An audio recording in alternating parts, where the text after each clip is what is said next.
Who touched you? Adrian Moretti's voice cracked through the silence of his private office, and for the first time in 3 years, Sophia Bennett watched the most feared man in Chicago's underworld tremble, not with rage, but with something closer to terror. His eyes were locked on the faint purple mark above her collarbone, and in that single breathless second, the mask he had worn since the day he took control of the Moretti empire shattered completely. Before we go any further, hit that subscribe button, follow this channel, and stay with me until the very end.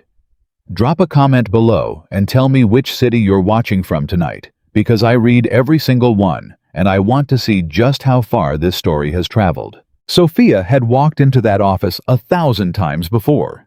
She knew the weight of his silence, the way his jaw tightened before he delivered bad news to men who deserved worse, the particular stillness that settled over him right before he made a decision that would end someone's life. She had learned to read Adrian Moretti the way sailors read storms, watching for the smallest shift in pressure before the sky broke open. But she had never seen him like this. The folder of morning reports slipped slightly in her hand as she registered the way his gaze had frozen on her collarbone, on the small purple bruise just above the neckline of her blouse, and she felt heat rush into her face before she could stop it. "It's nothing," she said quickly, setting the folder down on his desk with more force than necessary. "You wanted the shipping numbers before 9. Here they are." Adrian didn't move. He didn't reach for the folder. His hands, the same hands that had signed contracts worth hundreds of millions of dollars, and had once, according to rumors, nobody dared confirm. Ended a man's career with a single phone call, were pressed flat against the surface of his desk, as if he needed something solid to hold on to. "Sophia." His voice had dropped into a register she had never heard from him. Quiet. Unsteady. "Who did that to you?" "Adrian, it's really not who." It wasn't a question anymore. It was something else entirely, something raw and exposed. And Sophia felt her pulse spike in a way that had nothing to do with fear of him and everything to do with confusion about what was happening in front of her. In 3 years, she had seen Adrian Moretti negotiate with senators without blinking. She had watched him stare down a man twice his size in a warehouse outside the city, and not so much as shift his weight. She had brought him news of betrayal, of theft, of men trying to undercut his operations, and he had received all of it with the same unshakable calm, the calm that made grown men's voices crack when they stood in front of him. He was not calm now. "I went on a date," Sophia said carefully, watching his face for the explosion she was certain was coming. "That's all. It's not your business, and it's certainly not something that requires this reaction." A date. He repeated the word like it was something foreign in his mouth, something he had to test before he could believe it. "With who?" "Adrian." "With who, Sophia?" She set her hands on her hips, feeling something inside her shift from confusion into something closer to anger. 3 years of watching this man command rooms, and now he wanted to interrogate her about a dinner that had gone nowhere, that had ended awkwardly on a doorstep, with a man she barely remembered the last name of. "It doesn't matter who," she said. "What matters is that you're standing there acting like I've committed a crime against you, when the truth is I don't answer to you outside of these office hours. You're my employer, Adrian. Not my father. Not my—" She stopped herself before the next word could leave her mouth, because she wasn't sure what it would have been, and she wasn't sure she wanted him to hear whatever her mind had almost offered up. Adrian's eyes hadn't left her collarbone. There was something in his expression now that she had never once seen there before, not in 3 years of watching him absorb bad news, good news, threats, betrayals. It looked almost like grief. "Get Marcus in here," he said finally, his voice flat again, controlled again, but his hands were still pressed too hard against the desk. "Adrian." "Get Marcus in here, Sophia, now." She left the office without another word, her heels striking the floor harder than necessary, her mind spinning with a question she couldn't quite silence. In 3 years, she had never seen him lose his composure over anything. Not over money, not over betrayal. Not even the night a rival family had firebombed one of his warehouses and killed 2 of his men. but a bruise on her collarbone from a man she'd met for one uncomfortable dinner had done what nothing else could. It had cracked him wide open. Marcus Delgado had been at Adrian's side for 11 years, long enough to know every version of the man that existed behind closed doors. And when he walked into the office and saw Adrian standing at the window with his back rigid and his hands shoved into his pockets, he knew immediately that something had gone wrong. "What happened?" Marcus said, not a question. A demand the kind only someone who had earned the right could make. "Nothing happened." "Adrian, I said nothing happened." Adrian turned from the window, and Marcus saw it, then the thing he had never once seen in over a decade of standing beside this man, through wars, through betrayals, through the slow, brutal climb to power. Fear. Not the fear of a threat, not the fear of an enemy at the gates. Something quieter. Something that lived underneath the ribs. "You had me walk out of a meeting with the Kowalski people for nothing," Marcus said, crossing his arms. "So try again." Adrian was quiet for a long moment. When he finally spoke, his voice had none of its usual command in it. "Sophia has a mark on her. From a man." Marcus blinked. "A mark?" "You heard me. You pulled me out of a meeting because your assistant went on a date." "She's not just my assistant." The words hung in the air between them, and Adrian looked as though he wanted to reach out and pull them back the moment they left his mouth. But it was too late. Marcus's expression shifted from confusion into something sharper, something that had clearly been waiting a long time for permission to surface. "I know," Marcus said quietly. "You know what? I know she's not just your assistant. Everyone in this building knows it, Adrian. Everyone except you, apparently, and maybe her." Adrian's jaw tightened. "That's not true. You've had her at your side for 3 years. You trust her with things you don't trust me with. You don't take a single meeting without her in the room. When she took 2 days off last spring for her mother's surgery, you called her every night to ask about numbers that could have waited a week. You think nobody noticed that? I was checking on business. You were checking on her." Marcus's voice softened, just slightly, the closest thing to gentleness a man like him was capable of offering. "And now some poor idiot took her to dinner and left a mark on her neck, and you're standing here looking like someone just told you the sky fell in. So maybe it's time you admit to yourself what the rest of us already figured out a long time ago." Adrian didn't answer. He turned back to the window, staring out at the city that had made him into the man he was, the city that had taught him control was the only currency that mattered, that emotion was a weakness, to be excised before it could be used against him. "If Victor Romano finds out about this," Marcus said quietly, "he'll use it. You know that." "There's nothing to find out." "There's everything to find out, Adrian. You just pulled me out of a business meeting because a woman who works for you went on one date. That's not nothing. That's a weapon. And men like Victor collect weapons like that the way other men collect watches." Adrian's shoulders tensed, and for a moment, Marcus thought he might actually respond. Might actually let the wall come down enough to say what was clearly sitting behind his ribs like a stone. But then, the familiar coldness settled back over his face, the mask sliding back into place with practiced ease. "Handle the Kowalski situation," Adrian said. "I'll deal with this myself." Marcus studied him for a long moment before he nodded and left the room.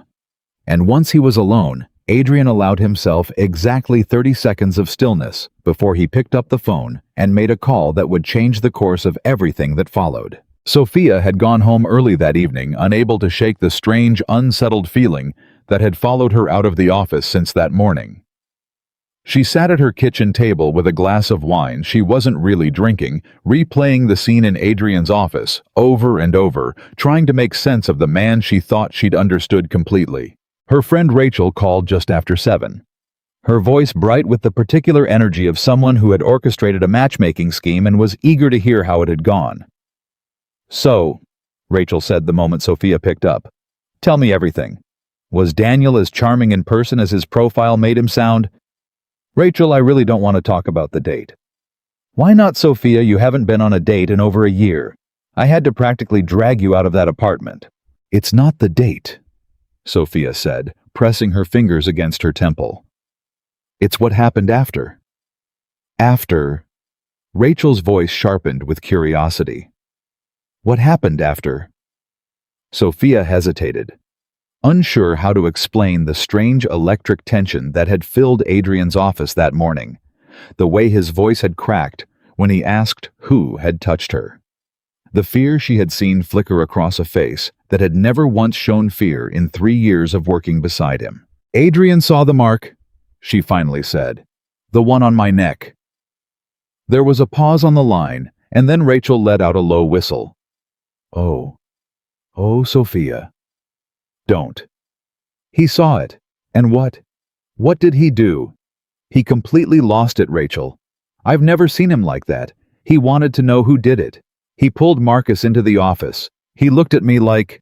Sophia stopped swallowing hard against the lump that had formed in her throat. He looked at me like someone had told him I'd died. Sophia. Rachel's voice softened. You know what that means, right? It doesn't mean anything. He's my employer. He's a mafia boss who apparently just had a breakdown because some guy left a hickey on his assistant's neck. That's not an employer reaction, honey. That's a man realizing he's in love with someone and just found out he might lose her. Stop it. I'm serious. You've been dancing around this for years. Everyone can see it except the two of you. Sophia closed her eyes, letting the words settle over her, even as every instinct in her told her to reject them.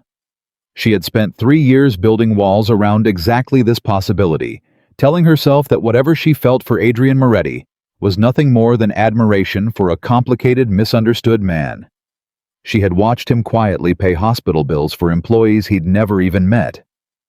She had seen him sit alone in his office long after midnight, a man who trusted almost no one, who carried the weight of an empire built on violence and fear, but who had never once raised his voice at her, not in 3 years, not even on the worst days. She had told herself that admiring those things wasn't the same as loving him. She was starting to suspect she'd been lying to herself. I need to go, Sophia said, her voice tighter than she meant it to be. I'll call you tomorrow. She hung up before Rachel could respond, and she sat in the quiet of her kitchen for a long time, staring at the wine she still hadn't touched, trying to untangle the knot that had settled in her chest since that morning. Across the city, Adrian Moretti sat alone in his penthouse, a glass of scotch untouched on the table beside him, staring at nothing in particular. He had spent the entire afternoon trying to bury the reaction that had overtaken him in his office, trying to convince himself that his response had been about protection, about loyalty, about the simple instinct to shield someone who worked for him from harm. But he knew it was a lie the moment he tried to believe it. He had felt something crack open inside his chest the second he saw that mark. Something he had spent years keeping locked away, buried under layers of control and calculation, and the cold discipline that had kept him alive in a world that ate weaker men alive. He had built his entire life around the principle that emotion was a liability, that men who let themselves feel too much ended up dead or worse, and he had believed it completely, right up until the moment Sophia Bennett walked into his office 3 years ago and started chipping away at every wall he'd ever built. He picked up his phone and stared at her contact information for a long time before setting it back down. He had no right to call her. He had no right to ask her anything more than he already had. She had made it clear that morning that his reaction had crossed a line that she didn't answer to him outside of business, and she was right. She was completely right, and the knowledge of that only made the ache in his chest worse. His phone buzzed with a message from Marcus. Word's already getting around. Someone at the Kowalski meeting mentioned you canceled to deal with a personal matter. If it reaches Victor's people, he'll know something's off.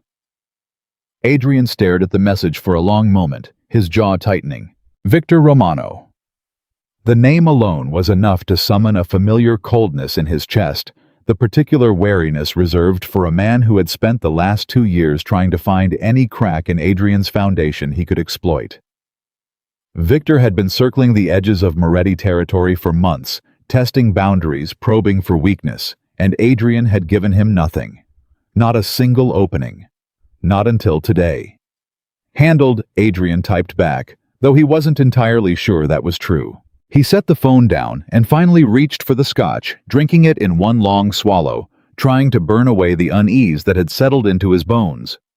He told himself it didn't matter what Victor Romano knew or suspected.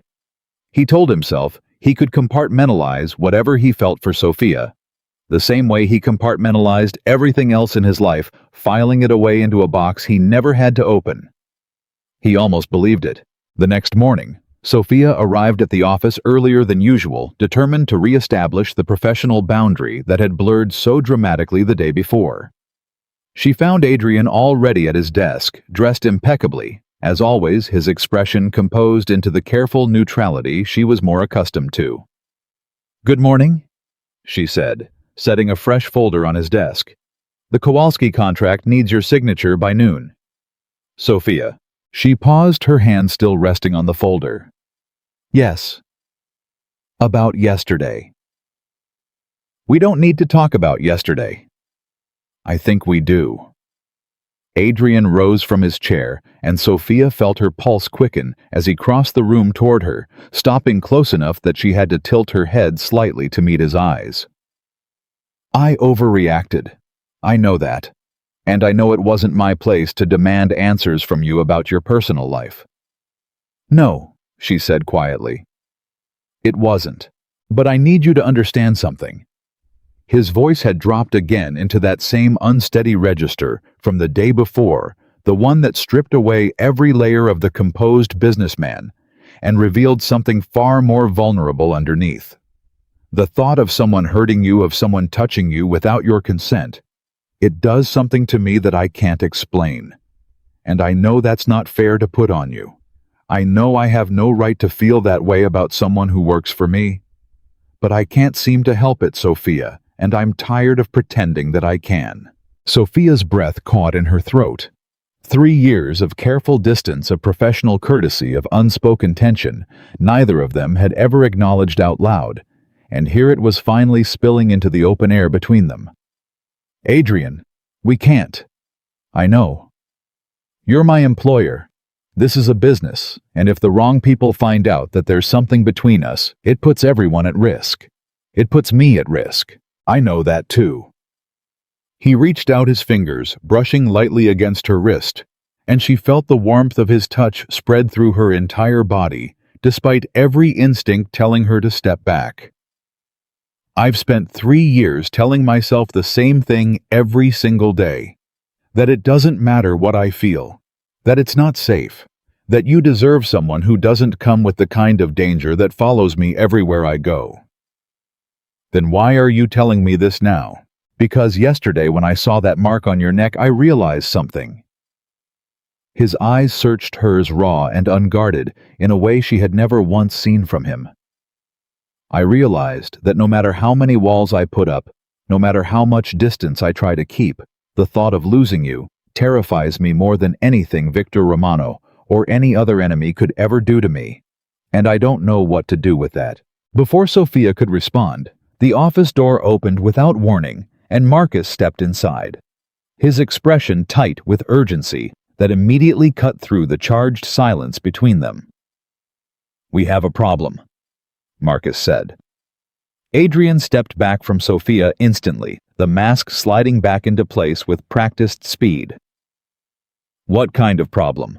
"The kind that confirms what I was worried about yesterday." Marcus held up his phone, his jaw set hard. "Victor Romano's people have been asking questions about the Kowalski meeting, about why you left early, about your assistant." Sofia felt the blood drain from her face. "Me. Someone saw you leave the building with Adrian's driver yesterday afternoon instead of taking your usual route home. Someone's been watching Sofia, and it looks like they've been watching for a while." Adrian's expression darkened, the vulnerability from moments before vanishing beneath a cold, controlled fury that Sofia recognized instantly, the same fury she had witnessed directed at enemies, at traitors, at anyone foolish enough to threaten what belonged to him. "Get me everything we have on Victor's movements this week," Adrian said, his voice dropping into the low, dangerous register that made even Marcus straighten. "And put additional security on Sofia. Immediately." "Adrian, that's not necessary." Sophia said quickly, alarm creeping into her voice. "I can take care of myself. This isn't up for discussion." "Excuse me?" Sophia felt something hot flare in her chest, the same anger from the day before rising back to the surface. "You don't get to make decisions about my safety without consulting me. Not after everything you just said to me 30 seconds ago about respecting me." Adrian turned to face her fully, and for a moment, the two of them stood locked in a silent battle of wills, the tension between them thick enough to fill the entire room. "I'm not trying to control you," he said finally, his voice quieter now. "I'm trying to protect you. There's a difference." "Is there?" "Because from where I'm standing, it looks exactly the same." "Sophia," Marcus's voice cut between them, careful and measured. "I know this is complicated, but Victor Romano doesn't play games when he thinks he's found a weakness. If he believes there's something between you two, he's not going to hesitate to use it. And he won't be gentle about how he does it." The room fell silent, the weight of Marcus's words settling over all three of them. Sophia felt her earlier anger begin to shift into something colder, something closer to fear as the reality of the situation sank in. She had spent 3 years working alongside a man whose world was built on danger, and until this moment, she had never truly felt the edges of that danger pressing against her own life. "What does he want?" she asked quietly. "If he's watching us, what is he trying to get?"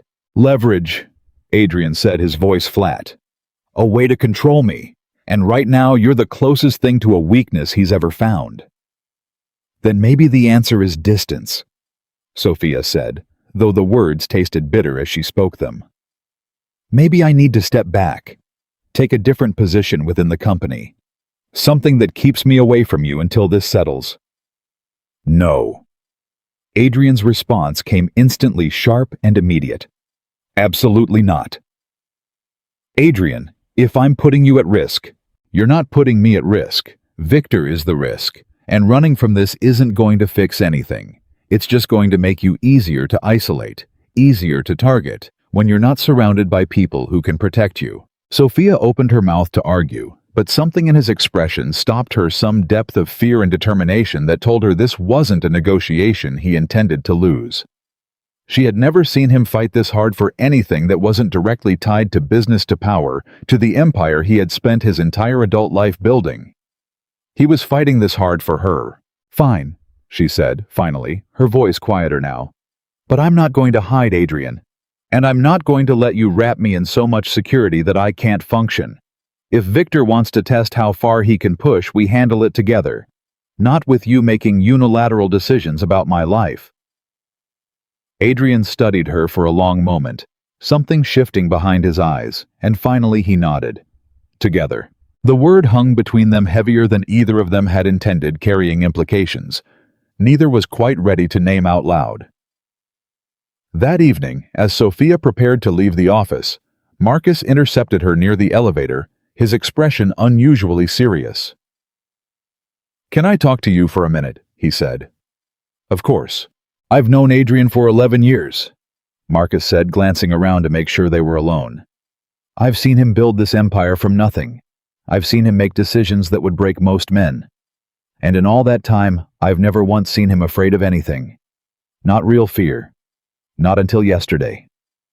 Marcus, I don't think... Just listen." His voice softened slightly. "Whatever's happening between you two, it's real. And it's dangerous not just because of Victor Romano, but because Adrian's never let himself feel anything this deeply before. If you're not serious about this, if you're planning on walking away, the second things get complicated, you need to tell him now, because I don't think he'll survive losing you the way he'd survive losing anything else." Sophia felt her throat tighten. "That's not fair to put on me. I know it's not. But I've watched that man sacrifice everything for power because he thought it was the only thing that couldn't be taken from him. You're the first thing in his life he's ever wanted more than control. Don't take that lightly." Before Sophia could respond, her phone buzzed with a message from an unknown number, and the moment she opened it, her blood ran cold. It was a photograph of her leaving the office building the day before, time-stamped with a single line of text beneath it. "Does Adrian know what you're really worth to him yet?" Ask him what happens to the people he loves. Sophia's hands trembled as she stared at the screen, the reality of Marcus's warning crashing over her all at once. This wasn't a hypothetical danger anymore. This wasn't something distant and abstract. Someone was already watching, someone already knew, and whatever was coming next, she understood with sudden terrifying clarity, was only just beginning. She looked up at Marcus, unable to hide the fear now written plainly across her face, and without a word, she showed him the message. Marcus's expression hardened instantly.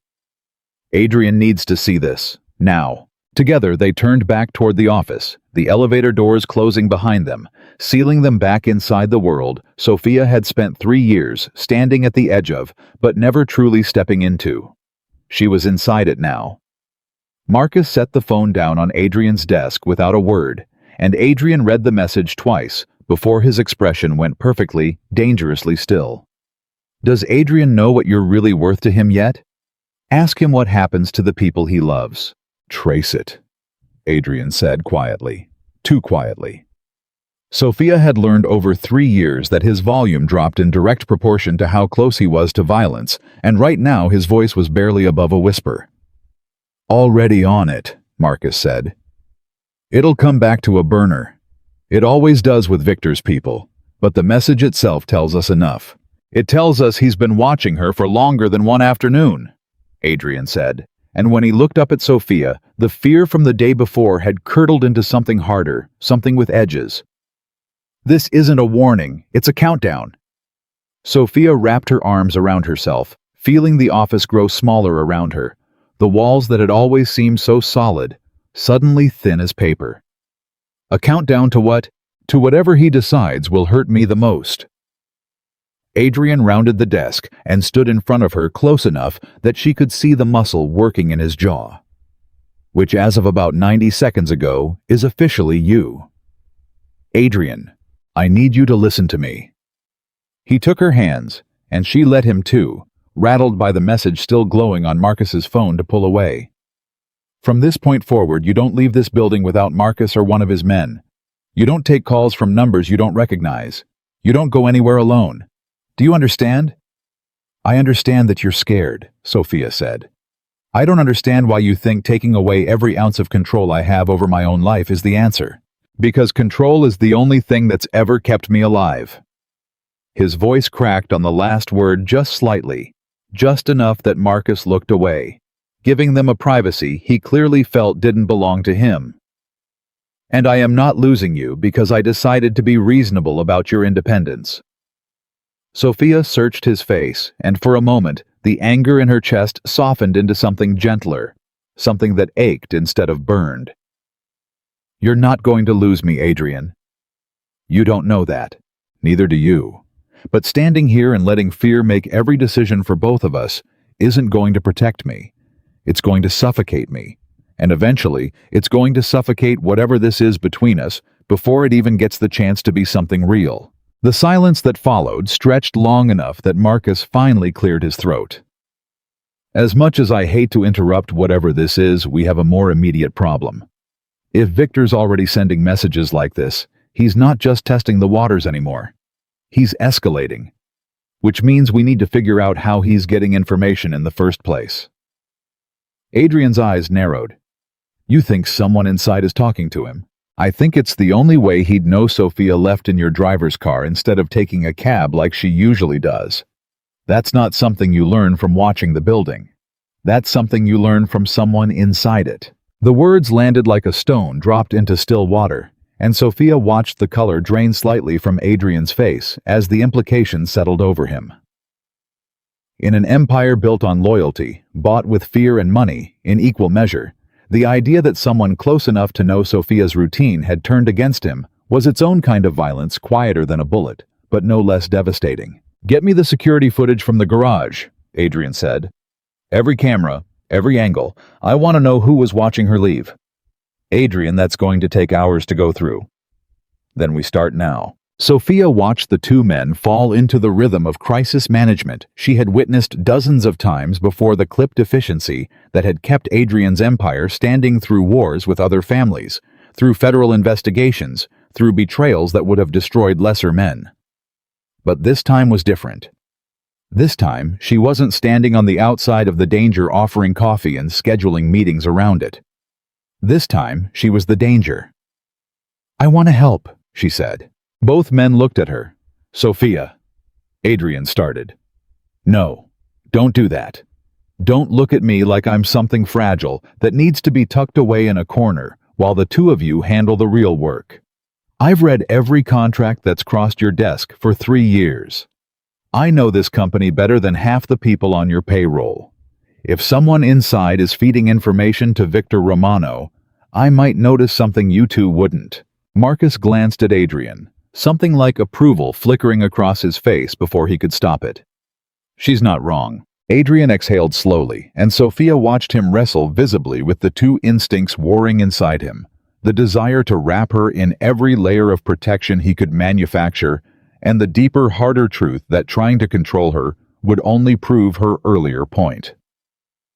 "Fine," he said finally.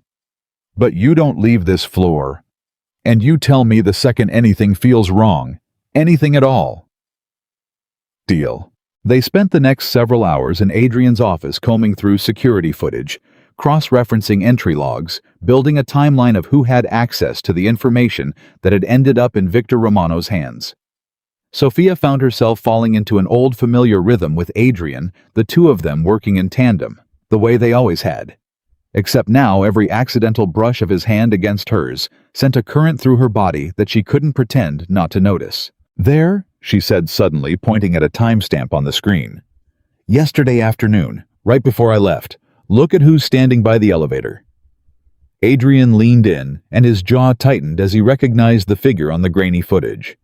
"That's Daniel Reyes. He's in logistics.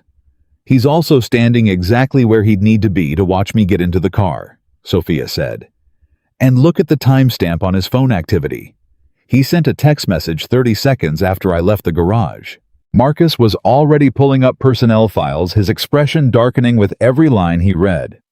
"Daniel Reyes. Started 8 months ago. References checked out at the time, but let me guess." He looked up. "He came recommended by someone connected to the Romano family. Bring him in."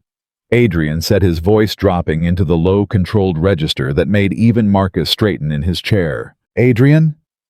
Sophia's voice cut through the room sharp with warning. "Whatever you're about to do, I need you to remember that I'm standing right here." Adrian looked at her, and something in his expression softened just slightly, the fury banking itself back behind the wall he'd spent years perfecting. "I'm not going to hurt him in front of you, Sophia. I'm going to find out exactly how much he's told Victor, and then I'm going to make sure he never gets close enough to hurt anyone in this building again." That's not exactly reassuring. It's the truth. It's the only kind of truth I have to offer you right now. Daniel Reyes was brought into a separate conference room 20 minutes later, and Sophia watched through the glass wall as Adrian and Marcus questioned him. Their faces unreadable, their voices too low for her to hear through the soundproofed door. She watched Daniel's composure crack within minutes, watched him go from defensive denial to visible panic, his hands shaking as he answered whatever question had finally broken through his resistance. When Adrian emerged from the room 15 minutes later, his expression was carved from stone. "Well," Sophia asked, "he's been feeding information to Victor for 2 months. Small things at first. Schedules, meeting locations. Then it became more targeted. Your routines, your habits, where you go for lunch, what time you leave the building." Sophia felt her stomach drop. 2 months. Victor's been planning this for 2 months, Sophia. This isn't a reaction to yesterday. Yesterday just accelerated his timeline. "What did you do with him?" "He's no longer employed here," Adrian said, and something in the careful neutrality of his tone told Sophia not to ask further, though the question sat heavy in her throat regardless. She had spent 3 years cultivating a deliberate blindness to certain aspects of Adrian's world, choosing not to know what happened to men who crossed him, telling herself that ignorance was its own kind of survival. But standing here now, knowing that a man who had smiled at her in the break room for 8 months had been quietly selling her safety to an enemy, She found that particular blindness harder to maintain. "Is he alive?" she asked quietly. Adrian met her eyes. "Yes." She exhaled relief and something more complicated washing through her in equal measure. "He's not going to talk to anyone else," Adrian continued, "and he's not going to be a problem for us again. But Sophia, this confirms something we already suspected. Victor isn't circling anymore. He's inside the walls, which means everything changes starting now." That evening, against Adrian's protests, Sophia insisted on going home to her own apartment rather than staying at his penthouse under the watch of Marcus's men.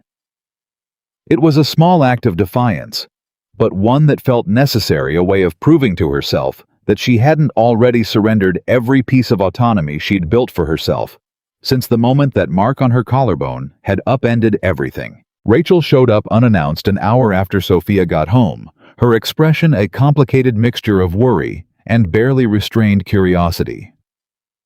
"You look like you've aged 5 years since Tuesday," Rachel said, letting herself in without waiting for an invitation.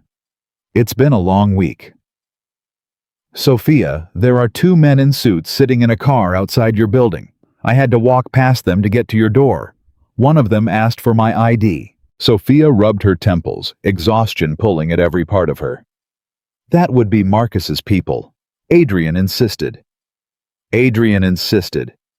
Rachel sat down across from her, studying her face with the particular sharpness of someone who had known her for over a decade. "Okay, tell me what's actually going on. Because a hickey and a jealous boss reaction is one thing, but armed men watching your apartment is an entirely different category of problem." Sophia hesitated, weighing how much to say, but the weight of the day pressed down on her until the words finally spilled out the message. The traitor in the logistics department, the growing certainty that she had stumbled into a war she'd never signed up to fight.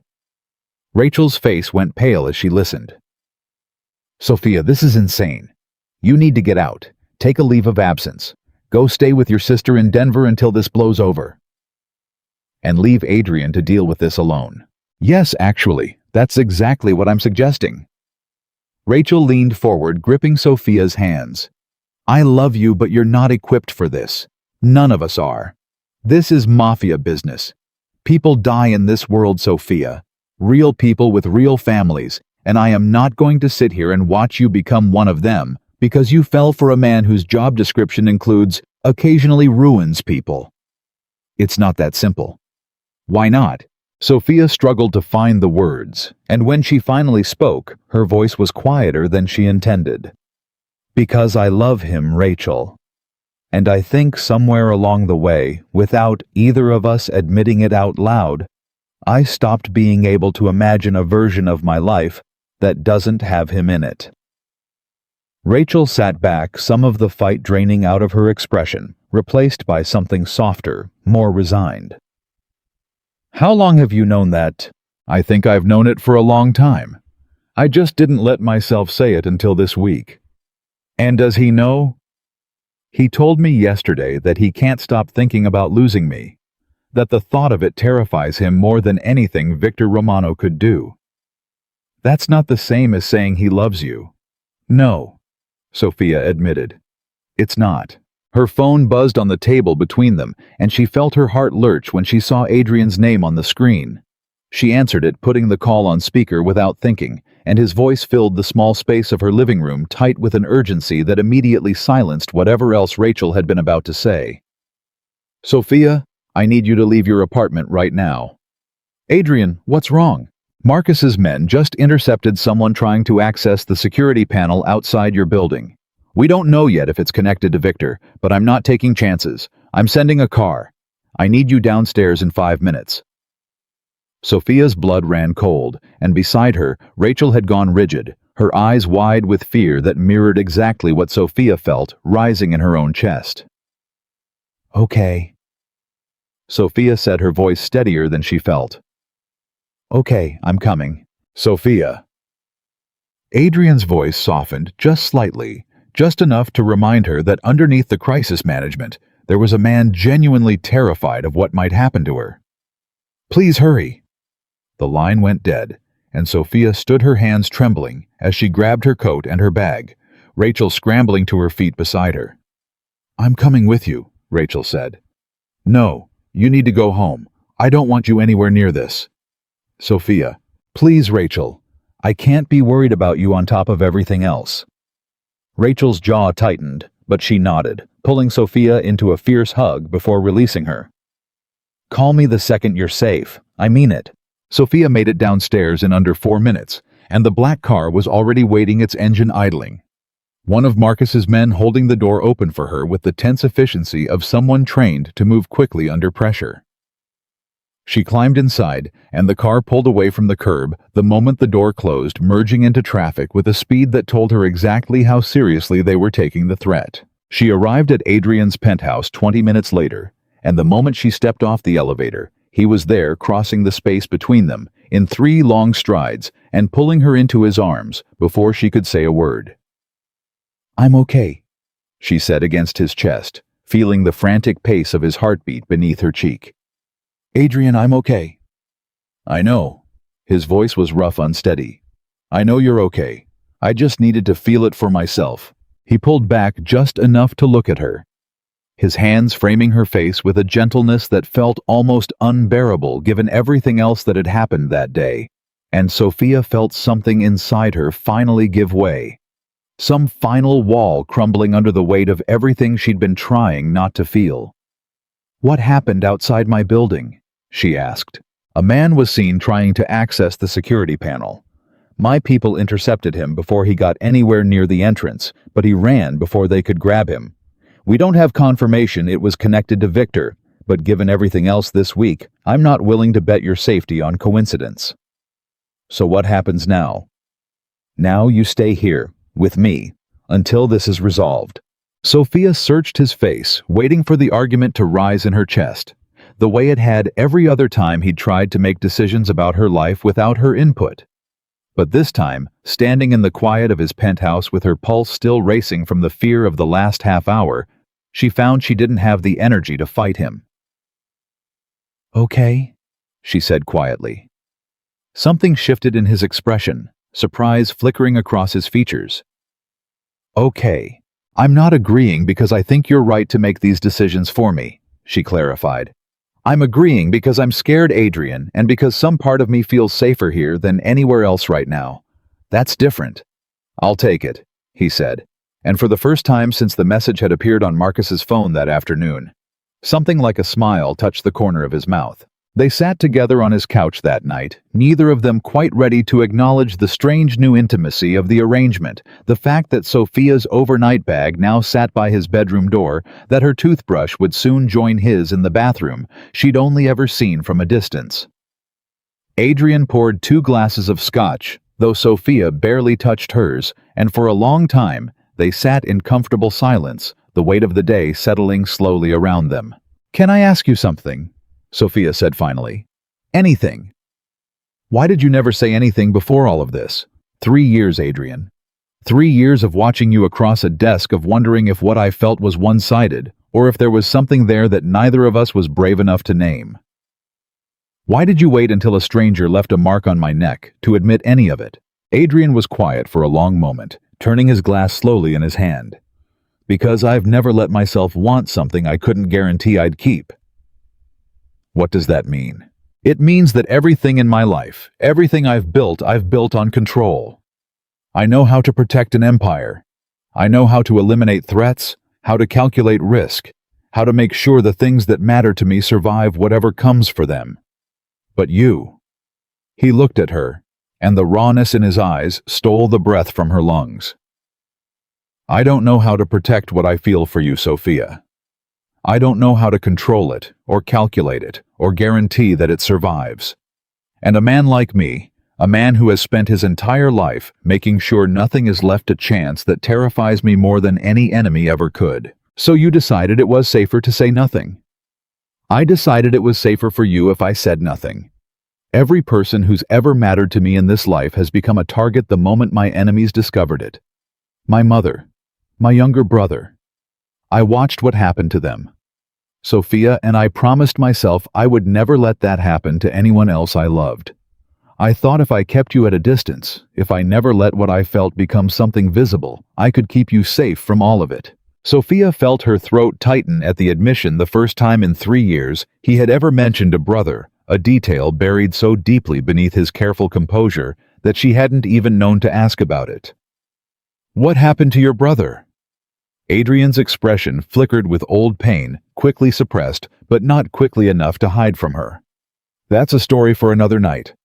"Adrian, please, Sophia, not tonight. Tonight I just want to sit here with you and pretend for a few hours that the rest of the world doesn't exist."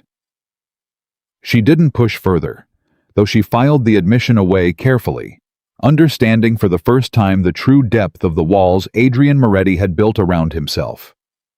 Walls constructed not from arrogance or cruelty, but from grief so profound he'd rather bury it than risk feeling it again. They fell asleep that night on the couch, Sophia curled against his chest, his arms wrapped around her with a protectiveness that felt for the first time less like control and more like devotion. The next morning brought a different kind of danger entirely. Adrian had a scheduled appearance at a charity gala hosted by the Chicago Business Council, an event he couldn't cancel without raising exactly the kind of suspicion Victor Romano would exploit. Sophia, still shaken from the events of the previous day, found herself dressed in a deep emerald gown that Marcus's assistant had procured on short notice, standing beside Adrian in a crowded ballroom full of the city's wealthiest and most influential figures. "You look beautiful," Adrian murmured against her ear as they moved through the crowd, his hand resting at the small of her back with a familiarity that would have seemed impossible just 3 days earlier. "I feel like a target in this dress." "You're not a target tonight.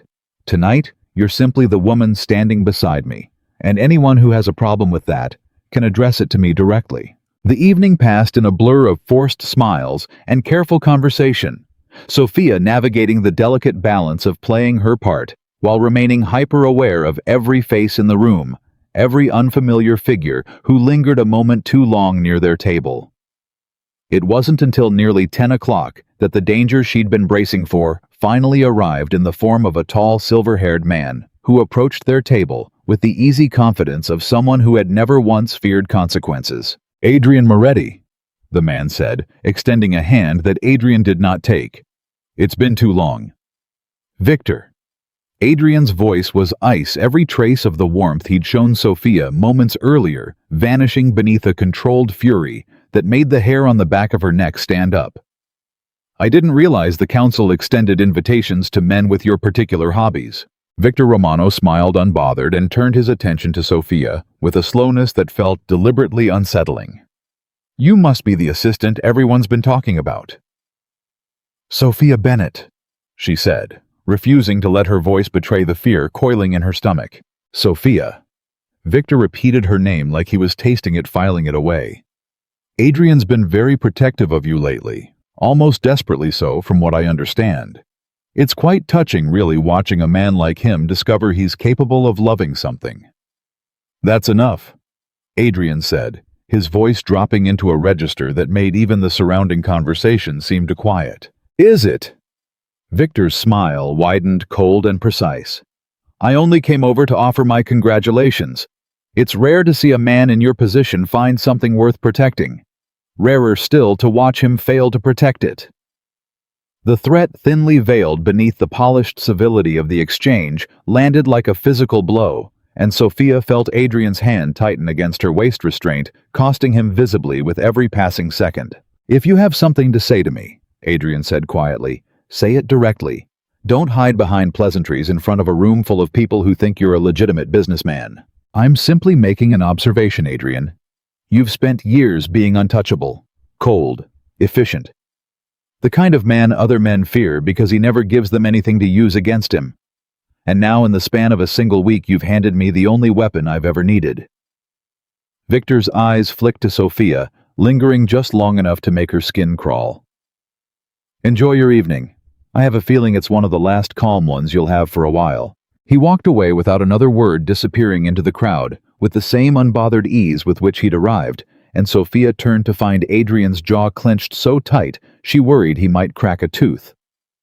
"Adrian, I need to get you out of here." Adrian running out of this gala right now is going to look exactly like what he wants. It's going to look like fear. I don't care how it looks. I care about keeping you alive. And I care about not letting that man see how much he's already gotten under your skin." Sophia placed a hand against his chest, feeling his heart hammering beneath her palm. "We stay. We finish the evening like nothing happened, and then we go home and figure out our next move. Together." Adrian studied her for a long moment, something between frustration and admiration warring in his expression, before he finally exhaled and nodded once, sharp and controlled.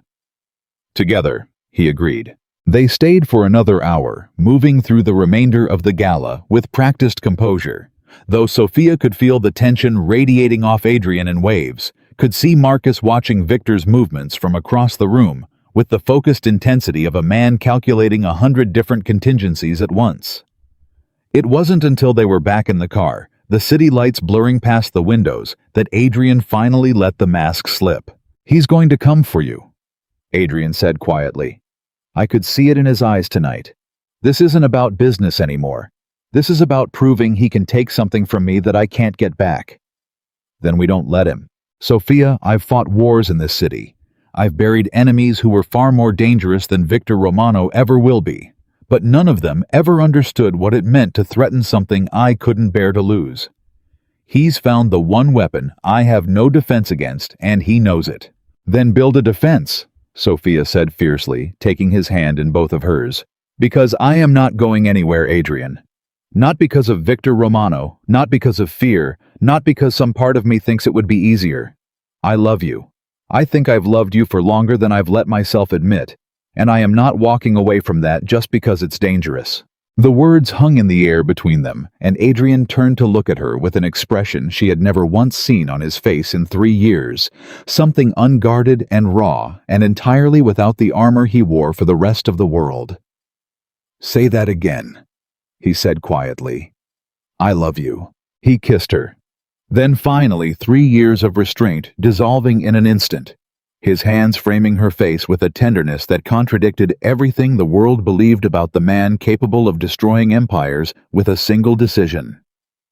When he finally pulled back, his forehead resting against hers, his breath unsteady, he spoke the words she hadn't realized she'd been waiting 3 years to hear. "I love you too, Sophia. I think I have since the first month you walked into my office and refused to be intimidated by anything I said." The moment should have felt perfect, should have been the culmination of everything building between them since that first charged encounter in his office days earlier. But even as Sophia let herself sink into the warmth of his declaration, a colder thought crept in beneath it, impossible to ignore. Victor Romano now knew exactly what he needed to know. He knew Adrian loved her. And men like Victor didn't discover weapons like that without eventually deciding to use them. The car pulled up outside Adrian's building, and as they stepped out, Marcus was already waiting by the entrance, his expression grim in a way that immediately extinguished whatever warmth remained from the moment they'd just shared. "What happened?" Adrian said, reading the tension in Marcus's posture instantly. "We picked up chatter on one of Victor's known channels 20 minutes ago." Marcus said, his voice low and urgent. "Nothing confirmed yet, but it's enough to worry about. He's moving people. Tonight."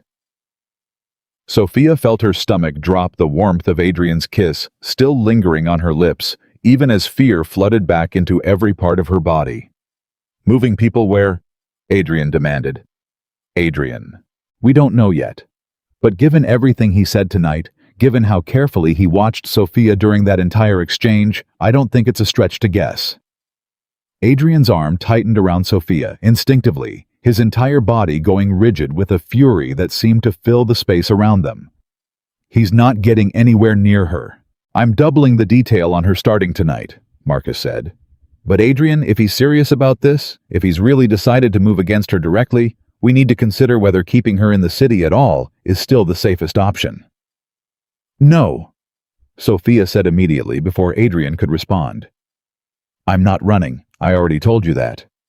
"Sophia, this isn't about pride anymore."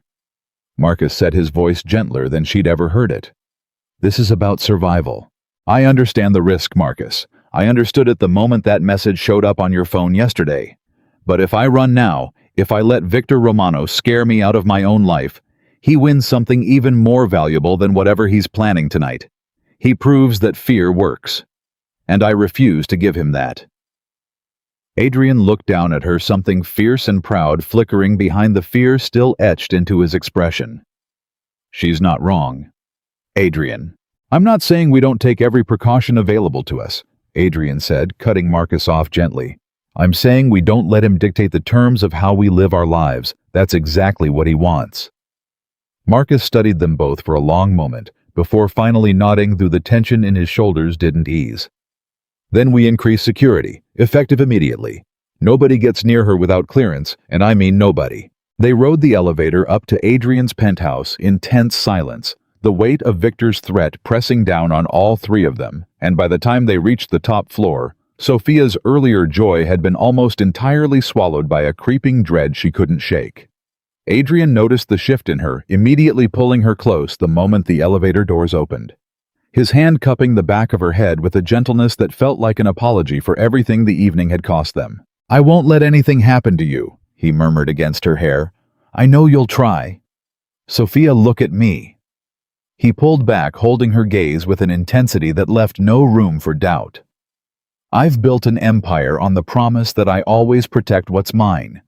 And you are mine now in every way that matters. I don't lose things that belong to me. Not to Victor Romano, not to anyone." She wanted desperately to believe him, wanted to let his certainty smooth over the fear still coiled tight in her chest, but some instinct she couldn't quite name kept whispering that Victor Romano was not a man who made empty threats, that whatever chatter Marcus had intercepted tonight was only the first tremor of something far larger about to break loose. She didn't sleep much that night, lying awake in Adrian's bed, long after his breathing had evened out beside her, staring at the ceiling and replaying Victor's words over and over in her mind. "Enjoy your evening. I have a feeling it's one of the last calm ones you'll have for a while." Her phone buzzed softly on the nightstand just after 2 in the morning, and when she reached for it, careful not to wake Adrian, her heart stopped at the name on the screen. Unknown number. She hesitated only a moment before answering, her voice barely above a whisper. "Hello." There was silence on the other end, the faint sound of breathing, and then a voice she recognized instantly from the gala, calm and unhurried, in a way that made her blood run cold. "Sleep well while you still can, Sophia," Victor Romano said. "Everything's about to change." The line went dead before she could respond, and Sophia sat frozen in the darkness of Adrian's bedroom, the phone trembling in her hand, every instinct in her body screaming that whatever Victor Romano had planned, it was no longer a question of if, it was only a question of when. Adrian woke to the sound of Sophia's phone clattering against the nightstand, and the moment he saw her face in the darkness, pale and frozen, he was fully alert, every trace of sleep burned away in an instant. "Who called you?" he said, already reaching for the lamp. "Victor." Her voice came out smaller than she intended, and she hated the way it trembled. "He said to sleep well while I still can, that everything's about to change." Adrian was out of bed before she finished the sentence, pulling on a shirt, with quick, controlled movements that didn't match the fury radiating off him in waves. "Give me the phone." "Adrian, it was a blocked number. There's nothing on it." "Give me the phone anyway." She handed it over, watching him scroll through the call log with the kind of focused intensity she'd only ever seen him direct at business emergencies, contracts worth hundreds of millions of dollars, threats to the empire he'd spent his life building. This was different. This was personal in a way that made his hands shake almost imperceptibly as he dialed Marcus. He called her directly. Adrian said the moment Marcus picked up, no greeting, no preamble. 2 in the morning. I want to know how he got this number in the next hour. Sophia sat up in bed, pulling the sheet around herself, watching the man she loved transform in real time from the tender, unguarded person who had kissed her in the back of a car just hours earlier into something harder, colder, a version of Adrian Moretti she'd only ever witnessed from a careful professional distance. "He's not going to stop," she said quietly once Adrian had ended the call. "Is he?" "No." Adrian sat on the edge of the bed, running a hand through his hair, and for a moment, the exhaustion beneath his composure showed through. Victor doesn't make calls like that to frighten people. He makes them to announce something. He's telling us he's already decided what comes next. The call wasn't the threat, Sophia. The call was the courtesy. The courtesy. Men like Victor believe in giving their enemies one last calm night before the war starts. It's a kind of arrogance. He wants me to spend the next however many hours wondering exactly what he's planning, wondering if every sound outside is him coming for you. He wants me afraid before he even makes his move. Is it working? Adrian turned to look at her, and the rawness in his expression answered the question more honestly than words could have. Yes. Sophia reached for his hand, lacing her fingers through his, grounding herself in the solid warmth of his touch, even as her mind raced through every terrible possibility Victor's call had planted there. Then we don't give him the satisfaction of watching us fall apart. We get ahead of this. Today, Marcus arrived at the penthouse within the hour, along with 2 additional security personnel. Sophia hadn't seen before men with the quiet, watchful stillness of people who had done this kind of work for a very long time. The atmosphere in the penthouse had shifted entirely urgency, replacing the fragile intimacy of the night before, and Sophia found herself standing at the edge of a strategy session that felt less like business and more like preparing for war.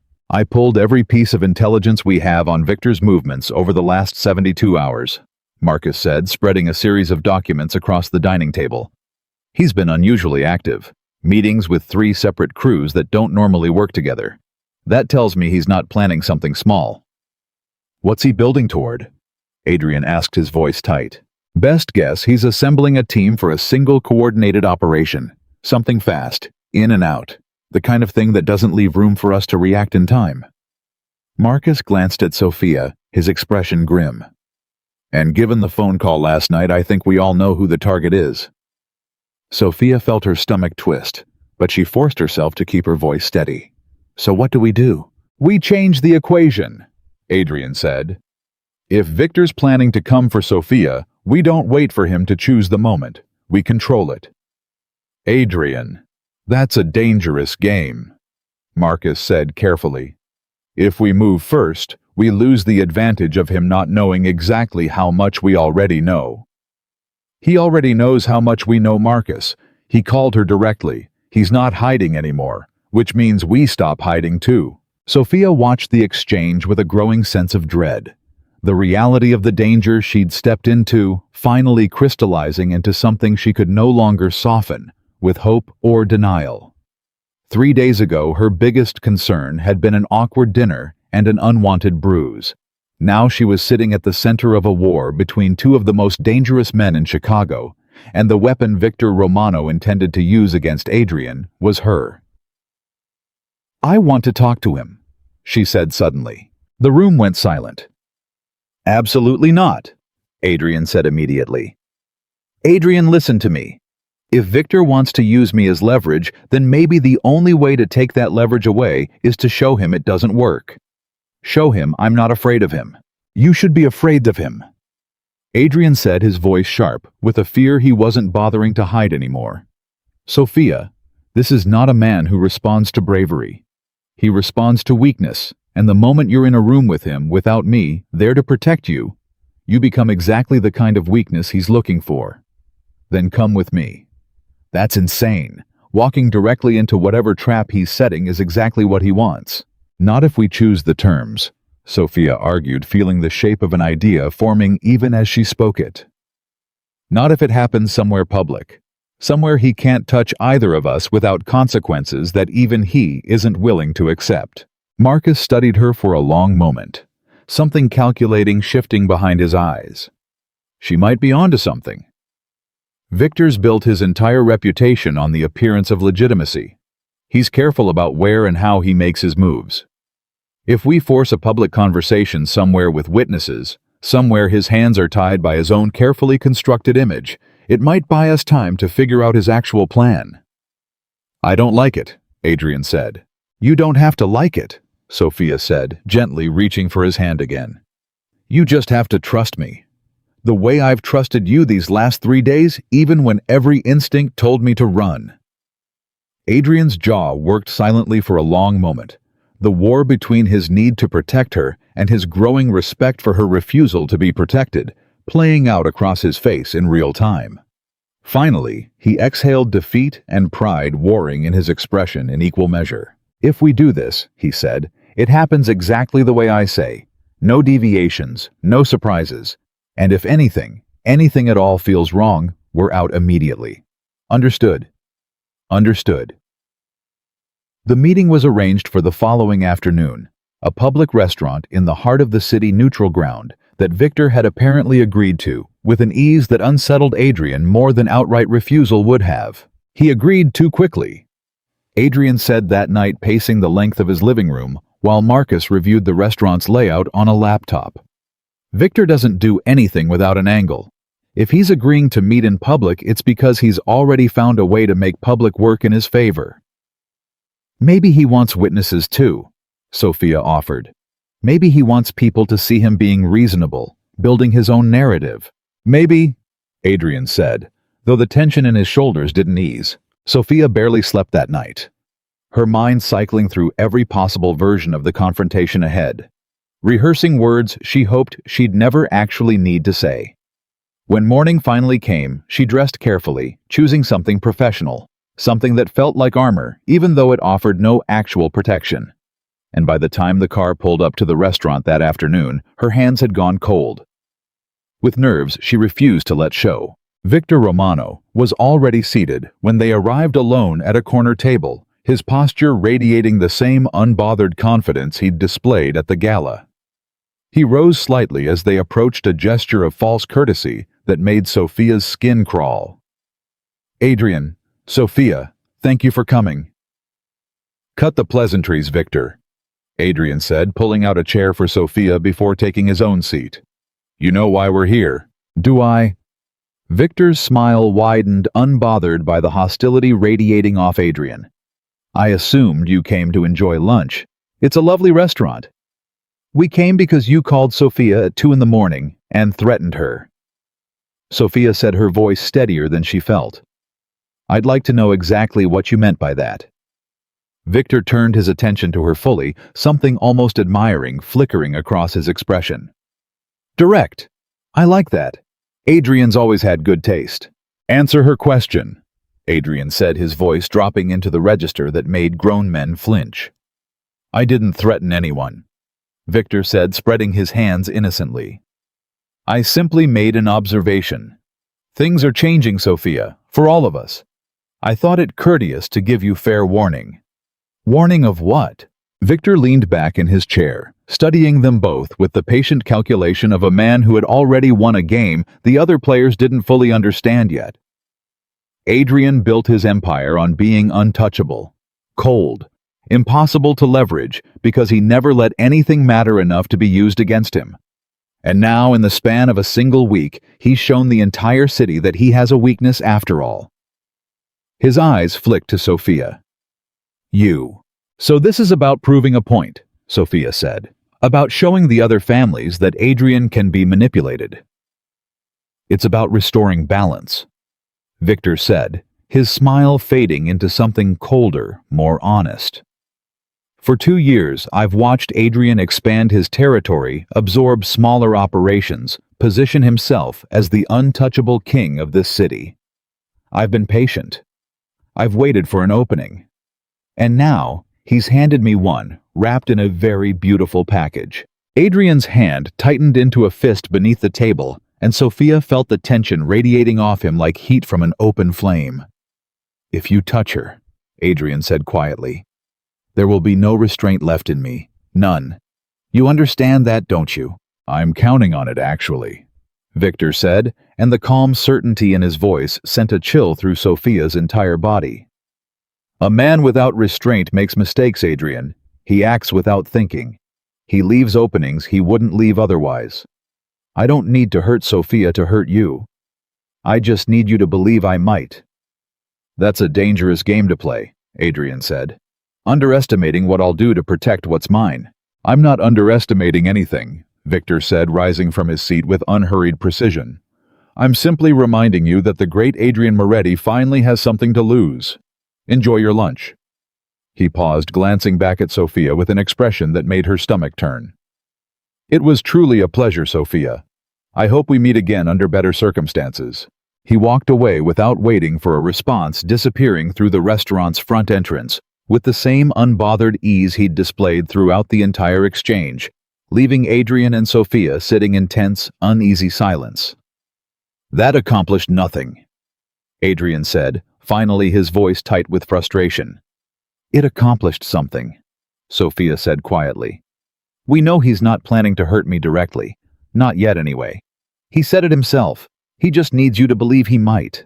That's not comforting, Sophia. No, she admitted, but it's information. And right now, information is the only weapon we actually have.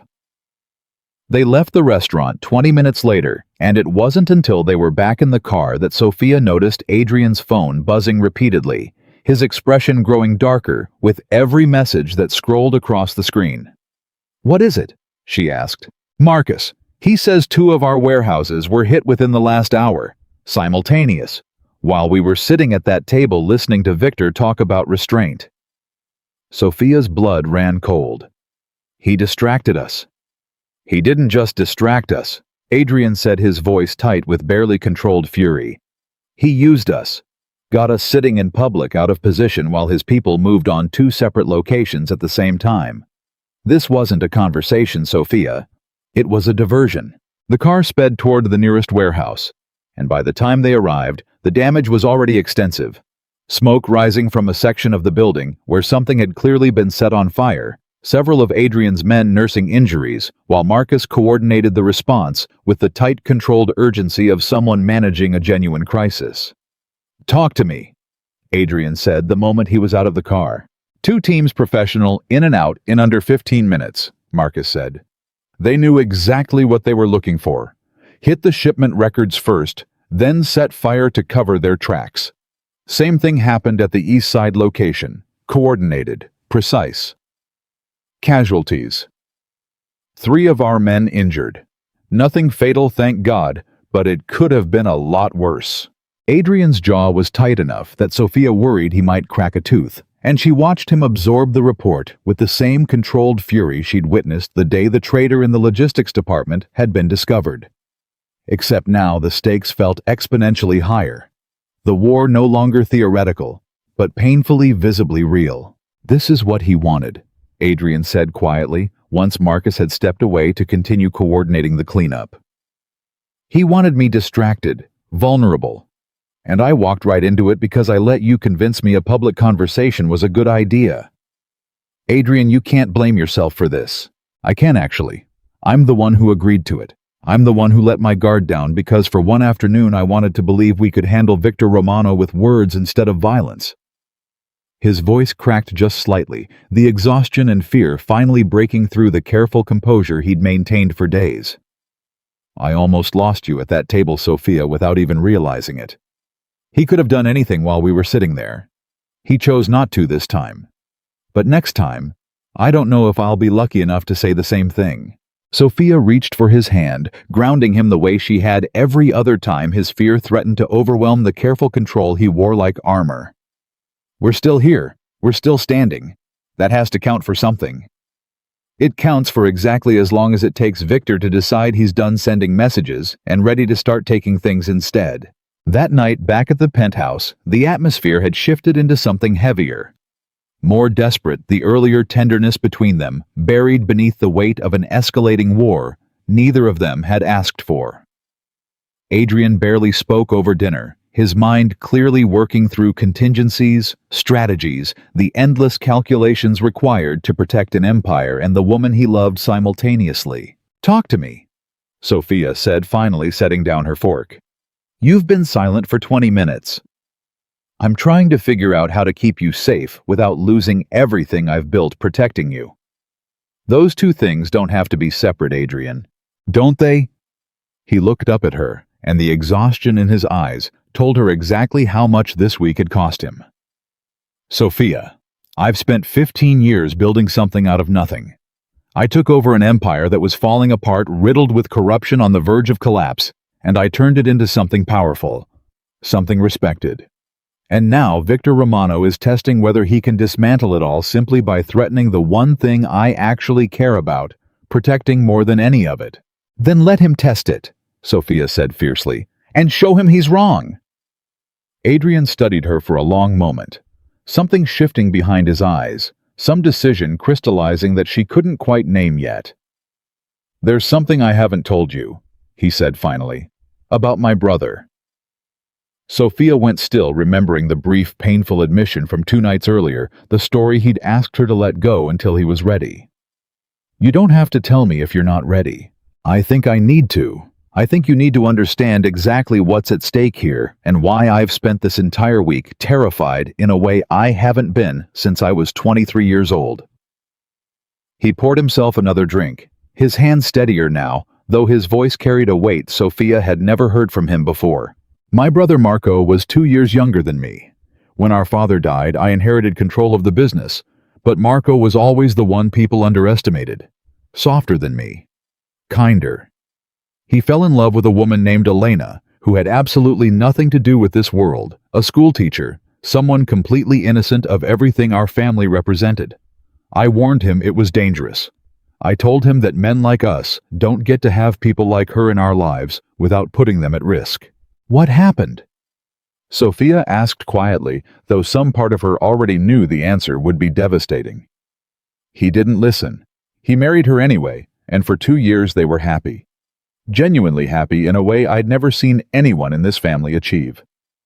And then a rival organization discovered exactly how much Marco loved her, and they used that knowledge exactly the way Victor's trying to use you against me now. Adrian's voice had gone hollow, distant the way voices do when someone is reciting a memory too painful to fully inhabit in the present. They took her, held her for 3 days while Marco tried everything he could think of to get her back.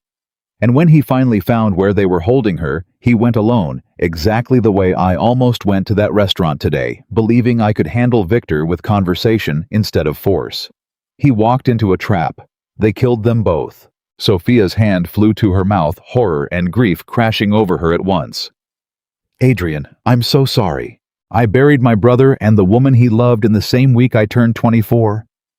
Adrian continued, his voice raw now, stripped of every layer of careful composure. And I promised myself standing at that grave that I would never let myself love anyone the way Marco loved Elena. Because loving someone in this world doesn't protect them, Sophia. It paints a target on their back. And I have spent 15 years keeping that promise right up until you walked into my office 3 years ago and made it impossible to keep any longer. Sophia crossed the room and wrapped her arms around him, feeling the tremor running through his body, the grief he'd carried silently for over a decade, finally breaking through the surface. You're not going to lose me the way you lost them, she said fiercely. I won't let that happen. We won't let that happen. You don't understand, Adrian said, pulling back just enough to look at her, his eyes bright with unshed emotion. I don't know how to stop this from happening again. I don't know how to protect you the way I couldn't protect them. And the not knowing is eating me alive. Then let me help you figure it out. Stop trying to carry this alone, Adrian. That's what almost got Marco killed, isn't it? He went alone because he thought that was the only way to protect Elena. Don't make the same mistake. Something shifted in Adrian's expression, a recognition dawning slowly, painfully. And for the first time since the crisis had begun, Sophia watched him truly consider the possibility that vulnerability might be strength rather than weakness. His phone rang before he could respond, cutting through the fragile intimacy of the moment, and the second he answered, Sophia knew from his expression that whatever news waited on the other end was catastrophic. When? Adrian said, his voice suddenly sharp, all traces of grief burned away by immediate focused fear. How long ago? He listened for another moment, his face draining of color, and Sophia felt her own heart begin to race in anticipation of whatever was coming. Find her, Adrian said, finally his voice breaking on the words. Find her right now.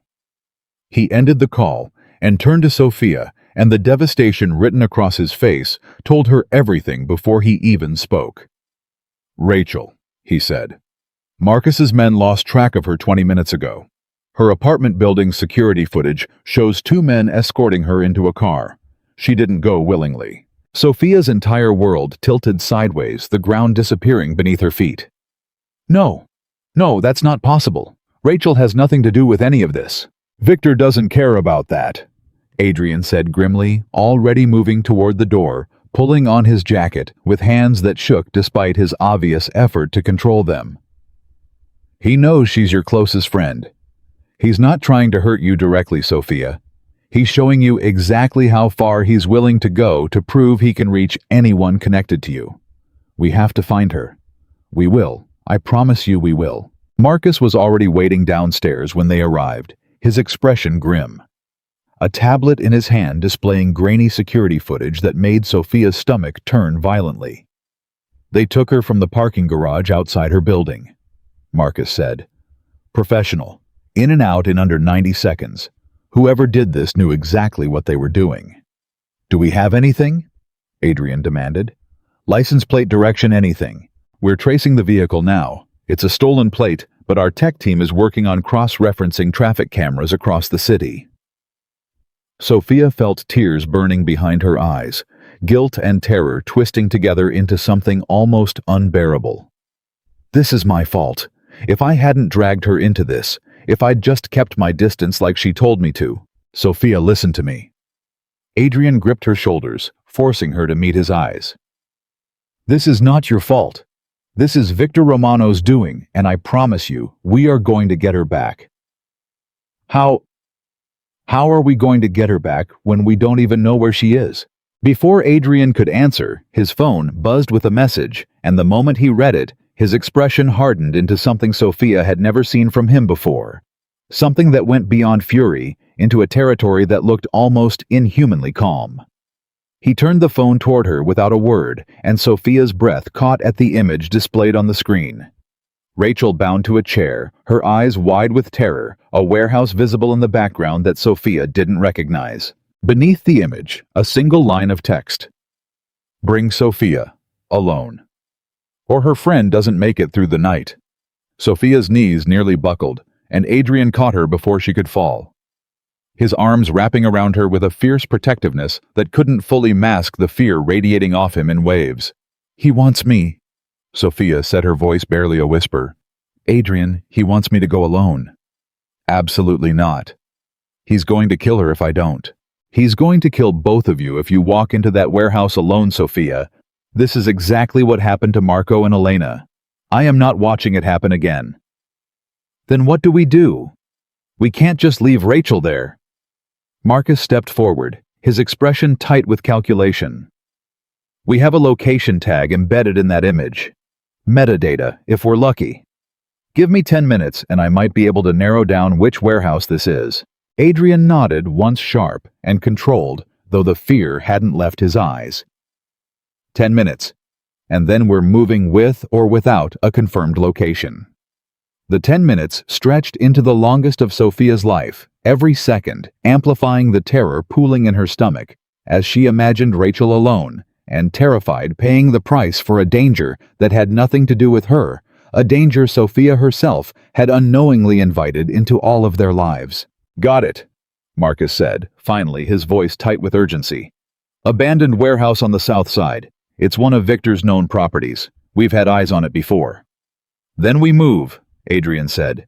Adrian, if we go in with force, he could kill her the second he sees us coming. We need a plan that doesn't put her life at even greater risk. I don't care about a plan right now, Marcus. I care about getting there before he decides he's tired of waiting. Sophia grabbed Adrian's arm, forcing him to look at her, forcing herself to speak past the terror clawing at her throat. Adrian, listen to me. If he sees me walking in there alone, maybe that buys us time. Maybe that keeps him from doing anything drastic while your men find a way in. No. Adrian. I said no, Sophia. I lost my brother and the woman he loved because I let him believe he could handle a rescue alone. I am not making that mistake with you. Not now. Not ever. The finality in his voice left no room for argument, and Sophia felt something in her chest crack open at the raw devotion beneath his refusal, the 15 years of grief finally transforming into a determination that overrode every instinct toward caution he'd spent his life cultivating. "Then what do we do?"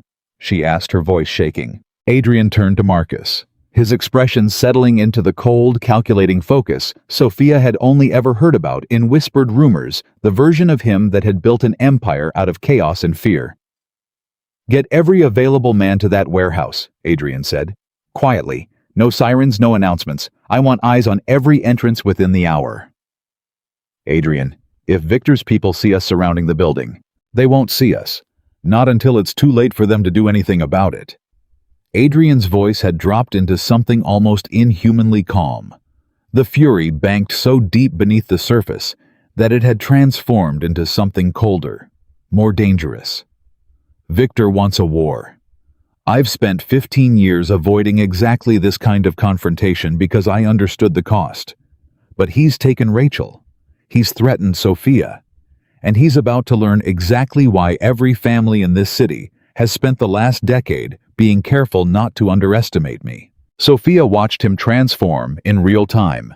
Watched the tender, grieving man who had confessed his brother's death to her just an hour earlier harden into the version of himself the entire underworld feared.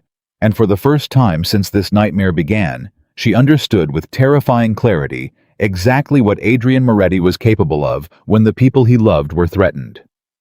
"I'm coming with you," she said. "Sophia, I am not sitting in this penthouse while you go get my best friend back. I am not going to be the reason either of you dies because I stayed behind where it was safe. I'm coming, Adrian, and that's not a negotiation." Adrian stared at her for a long moment, the fear and fury and love all warring visibly behind his eyes before he finally nodded sharp and resigned. "You stay in the car. No matter what happens, no matter what you hear, you stay in that car until I come back for you. Do you understand me?" "I understand." "Sophia, promise me." "I promise." The drive to the warehouse felt like it lasted an eternity, and no time at all. Sophia's heart hammering against her ribs as the city blurred past the windows, Marcus coordinating with a team of men Sophia hadn't even known existed.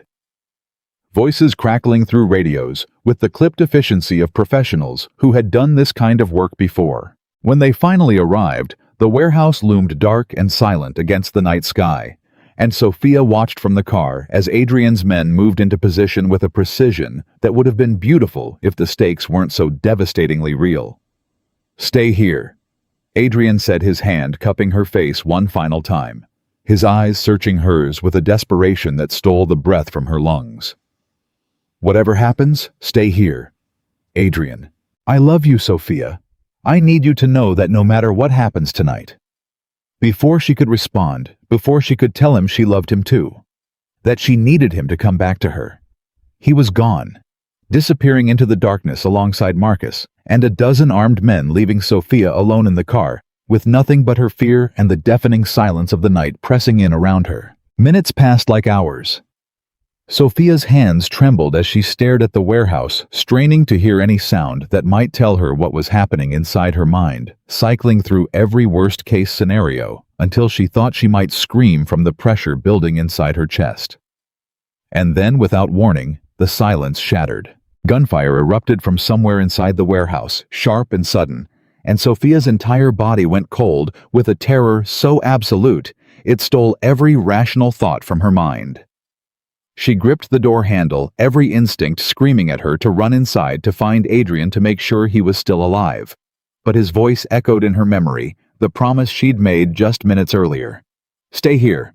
No matter what happens, stay here." She stayed, her whole body shaking, tears streaming down her face as the sound of chaos continued to erupt from inside the building, shouting voices, more gunfire, the unmistakable sounds of violence unfolding just out of sight. And then, as suddenly as it had begun, silence fell again. The kind of silence that felt heavier, more terrifying than any sound that had come before it. Sophia sat frozen in the car, staring at the warehouse entrance, waiting for some sign of what had happened inside her heart, hammering so violently she could hear it in her own ears. Long minutes passed before a figure finally emerged from the darkness, and Sophia's breath caught in her throat as she strained to make out who it was, praying with everything in her that it was Adrian, that he had survived whatever had just happened, that Rachel was safe. The figure moved closer, and as it stepped into the dim glow of the streetlight, Sophia's entire world narrowed down to a single devastating realization. It wasn't Adrian. It was Victor Romano walking toward her car with slow, deliberate steps, his expression unreadable in the darkness. And behind him, she could just make out two more figures dragging something heavy between them. Sophia's scream lodged in her throat as she realized with growing horror that she couldn't see Adrian anywhere at all. Sophia's hand fumbled for the door handle before her mind had even caught up with her body, every promise she'd made to Adrian dissolving in the face of what looked like the worst possible outcome. But before she could throw the door open, before the scream building in her throat could break free, Victor Romano raised both hands in a gesture that stopped her cold. "Relax."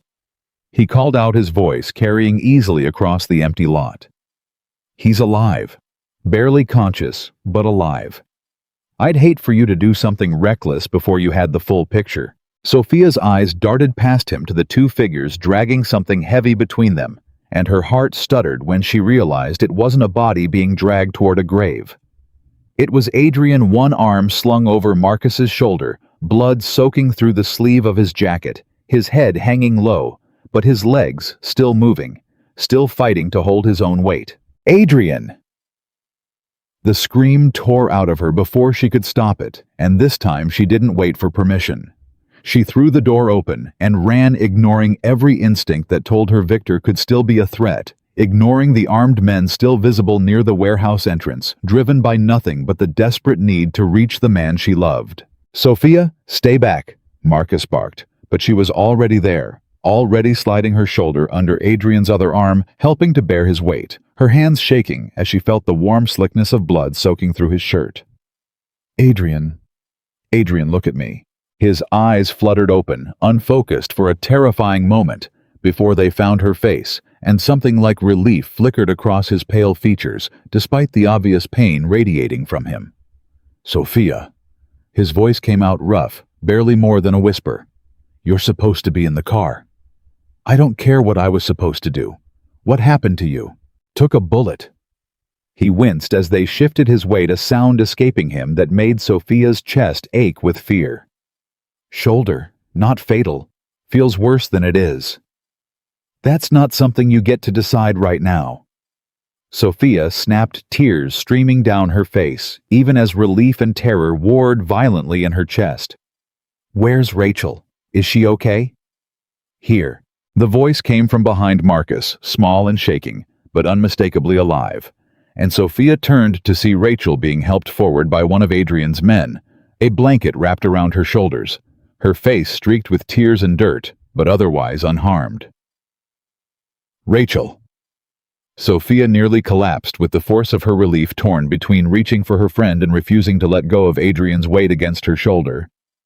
"Oh my God, Rachel, I'm so sorry this happened to you." "I'm okay," Rachel said, her voice trembling, but steady enough to be reassuring. "I'm okay, Sophia. They didn't hurt me. They just wanted me scared enough to make you come." Sophia's attention snapped back to Victor, who stood a careful distance away, watching the reunion with an expression of detached, almost clinical interest that made her blood boil despite everything else happening around her. "You did this?" she said, her voice shaking with a fury she hadn't known she was capable of. "You took my best friend, you shot the man I love, and you're standing there like this is some kind of business transaction." "It is a business transaction," Victor said calmly. "One that didn't go quite the way I planned, admittedly. I expected Adrian to come with far less firepower. I underestimated how many men he was willing to commit to a rescue that should have been, by all logic, an ambush he walked directly into." "You're insane." "I'm thorough," Victor corrected, though for the first time something like genuine irritation flickered across his composed expression. This was supposed to end with Adrian understanding definitively that loving you had made him weak. Instead, it seems he's proven the opposite. "My men are dead. My warehouse is compromised. And Adrian Moretti is standing here bleeding but very much alive with everyone he came to save. Then it's over, Sophia said. You've lost. Whatever point you were trying to prove, you failed. Victor's eyes settled on her with an intensity that made her skin crawl, and for a moment, Sophia thought she saw something shift behind his calculated composure, something closer to genuine anger finally breaking through. This isn't over, he said quietly. Not by a long way. But tonight, yes, tonight I concede. He glanced toward Adrian, who was struggling to remain upright even with Sophia and Marcus supporting him. Get him to a hospital before he bleeds out and denies me the satisfaction of watching him lose properly another day. He turned and walked away without another word, his remaining men falling into step behind him, disappearing into the darkness with the same unbothered ease he'd displayed at the restaurant, leaving Sophia standing in the aftermath of chaos, holding up the man she loved, while her best friend wept quietly beside her. We need to move, Marcus said, urgently, his voice cutting through the shock still gripping all of them.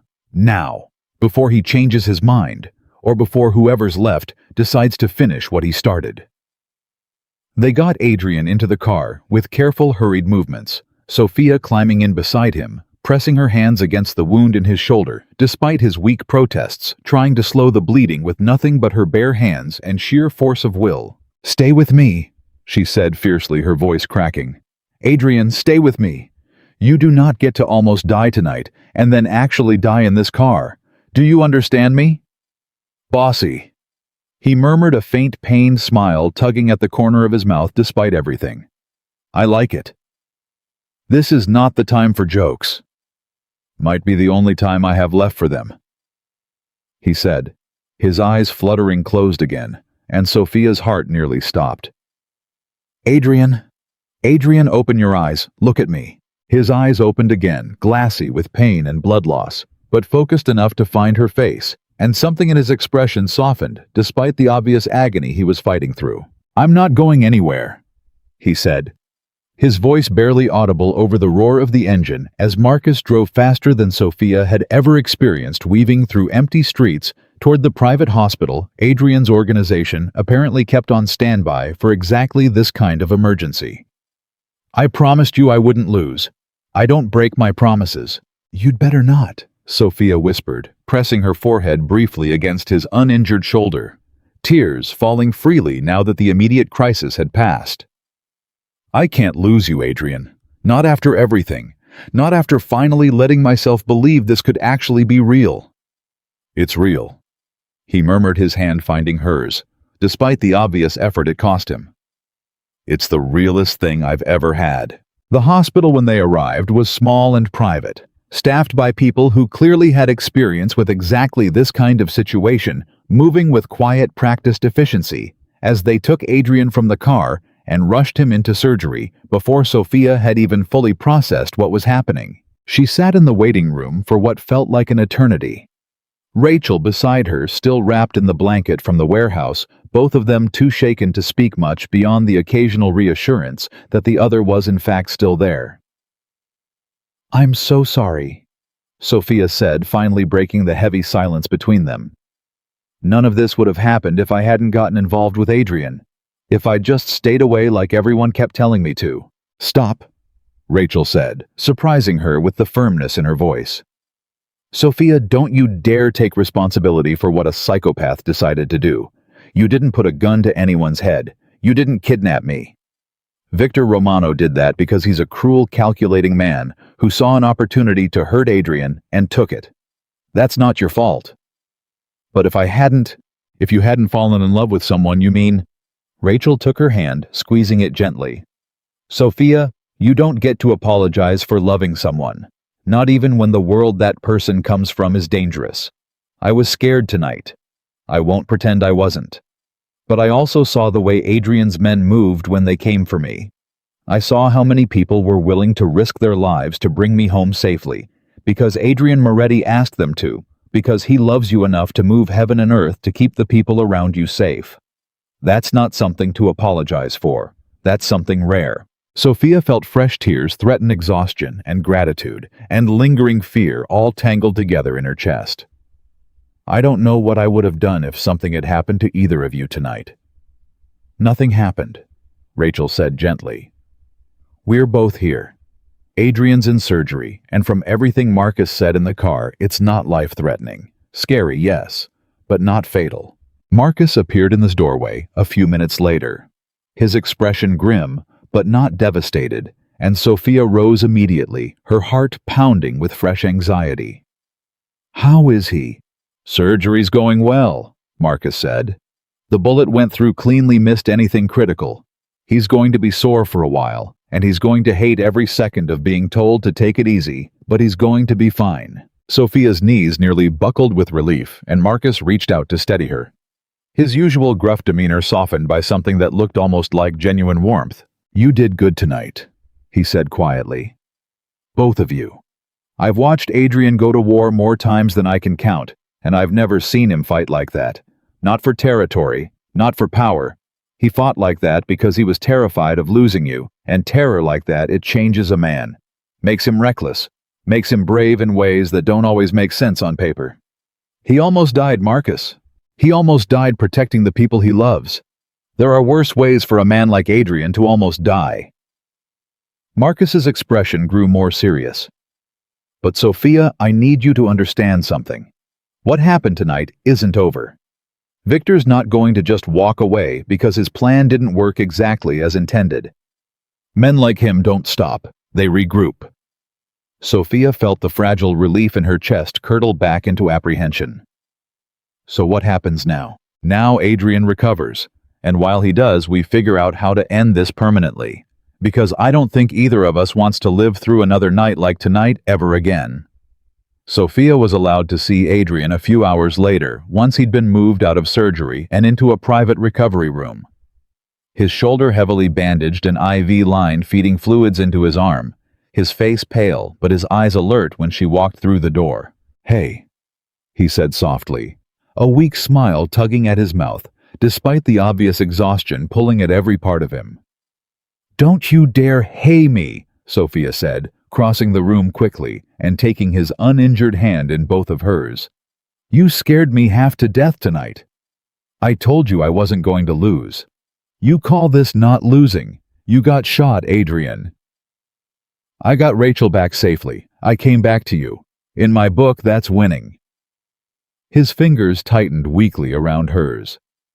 How is she, Rachel? Shaken, scared, but okay, physically at least. Sophia felt fresh emotion rising in her throat. She said you sent an army for her. I sent everyone I had, Adrian said quietly. I wasn't losing anyone else tonight. Not her, not you. Sophia sat carefully on the edge of the bed, studying his face, the exhaustion and pain etched into every line of it, and something in her chest ached with a tenderness so profound it nearly stole her breath. You went in without a real plan, didn't you? You just went in fighting. I went in to bring back the people I love. Adrian said, his voice rough. The plan mattered less than that. That's not sustainable, Adrian. You can't keep throwing yourself into danger every time Victor makes a move. Eventually your luck runs out. I know. Do you? Sophia searched his face, needing him to truly hear her, needing this moment of vulnerability to mean something lasting, rather than fading the second he was back on his feet. Because from where I'm sitting, it feels like you have exactly one strategy for protecting the people you love. And that strategy is sacrificing yourself first and thinking about the consequences later. That's what happened to your brother, isn't it? He went in alone because he thought that was the only way to save Elena. Adrian's expression flickered with old grief, but he didn't look away. You're right. I need you to promise me something, Sophia said, her voice trembling with the weight of what she was about to ask. I need you to promise me that the next time something like this happens, you don't go in alone. You don't make decisions about my safety or Rachel's safety, or anyone's safety, without including me in the plan. Because I am not going to sit in a car outside a warehouse ever again, terrified that I'm about to lose you while you decide unilaterally that protecting me means keeping me in the dark. Sophia, that's not fair. I can't put you in danger just to make you feel included. That's exactly the problem, Adrian. Her voice rose, slightly frustration finally breaking through the relief and exhaustion of the last several hours. You keep talking about protecting me, like it's something you do to me, instead of with me. You keep making these decisions as if I'm something fragile that needs to be managed, rather than someone who's capable of standing beside you and facing whatever comes. I almost lost you tonight, Adrian said, his voice cracking. Do you understand that I walked into that warehouse, not knowing if I was going to walk back out? Not knowing if Victor had already hurt Rachel? Not knowing if this was going to be the night I lost everything I've ever actually wanted? And the only thing that kept me moving forward was knowing you were safe in that car. I wasn't in that car when you came out, Adrian. I ran to you. Because that's what people who love each other do. They don't sit safely on the sidelines while the person they love bleeds out in a parking lot. The silence that followed stretched taut between them, the weight of everything unspoken pressing down on the small hospital room, until finally Adrian exhaled, some of the fight draining out of his exhausted frame. You're right, he said quietly. I've spent my entire life believing that protecting someone meant controlling every variable, every risk, every possible way they could get hurt. I learned that lesson from watching my brother lose everything, because he thought love meant shielding someone from the truth of who he was and what his world required. But I think somewhere along the way, I forgot the difference between protecting someone and imprisoning them. That's exactly it, Sophia said softly, some of her earlier frustration melting into something gentler.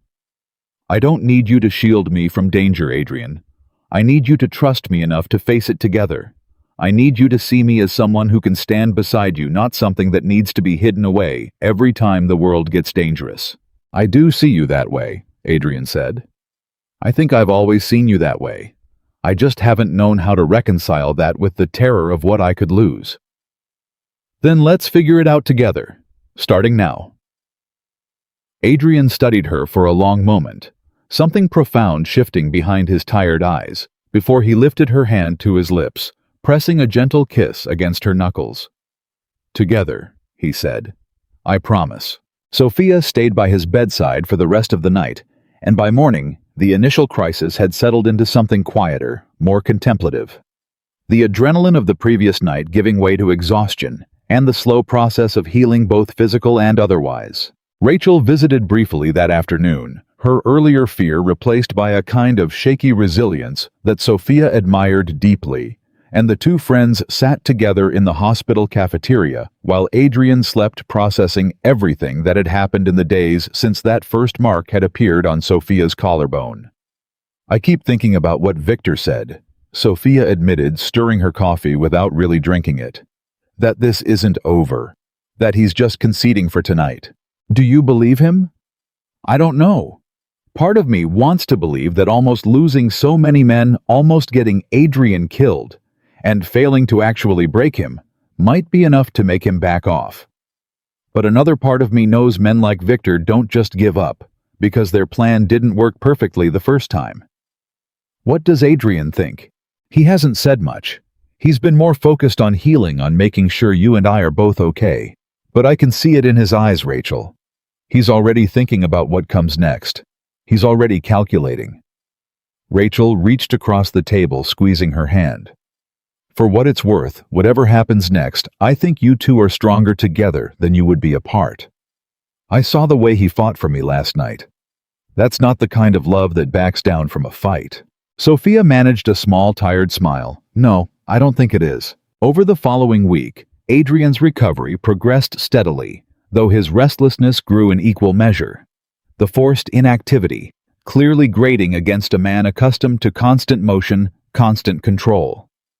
Sophia visited him daily, splitting her time between the hospital and managing the parts of his business that couldn't simply pause while he healed, discovering in the process a new confidence in her own capabilities that surprised even her. You're running my company better than I do, Adrian observed one afternoon, watching her review a stack of contracts with the easy efficiency of someone who had absorbed 3 years of business knowledge and was finally being trusted to use it fully.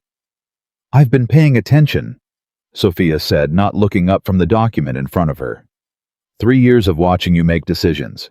Turns out some of it stuck. Some of it, all of it from what I can tell.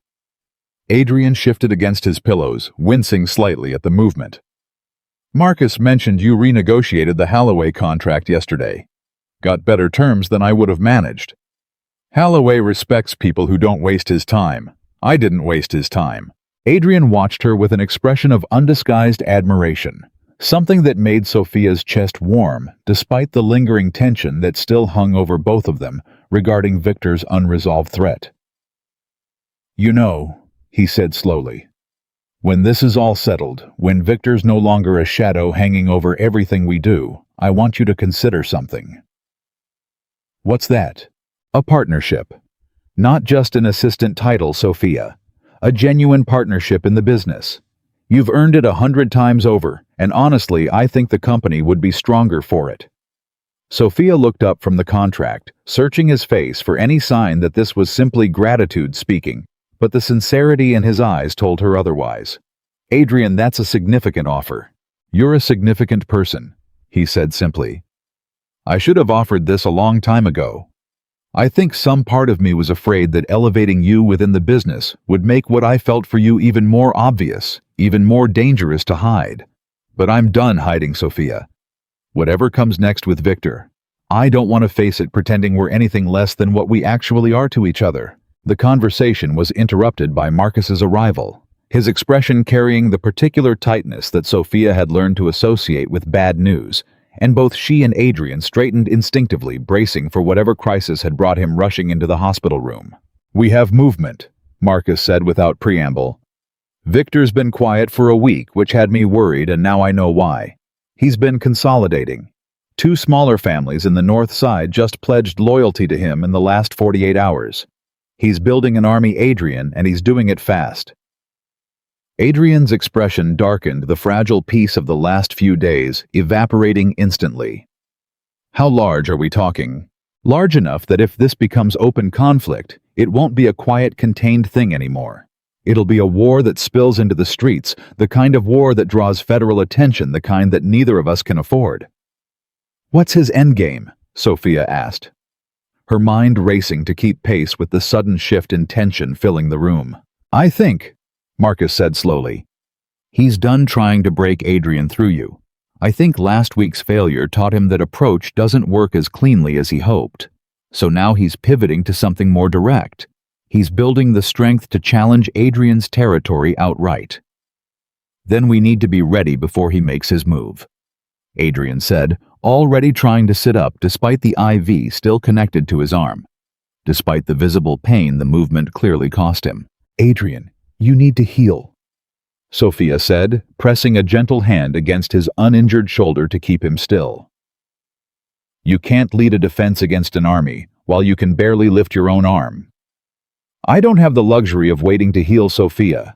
If Victor's building toward open conflict every day I spend in this bed is a day he uses to strengthen his position, then let Marcus and your other people handle the immediate preparations while you actually recover enough to be useful when it matters most, Sophia argued. Running yourself into the ground before this even truly begins isn't strategy, Adrian. It's exactly the kind of recklessness that got you shot in the first place. Adrian looked at her, frustration and grudging respect warring in his expression before he finally exhaled and settled back against the pillows. Fine, but I want daily updates. Everything.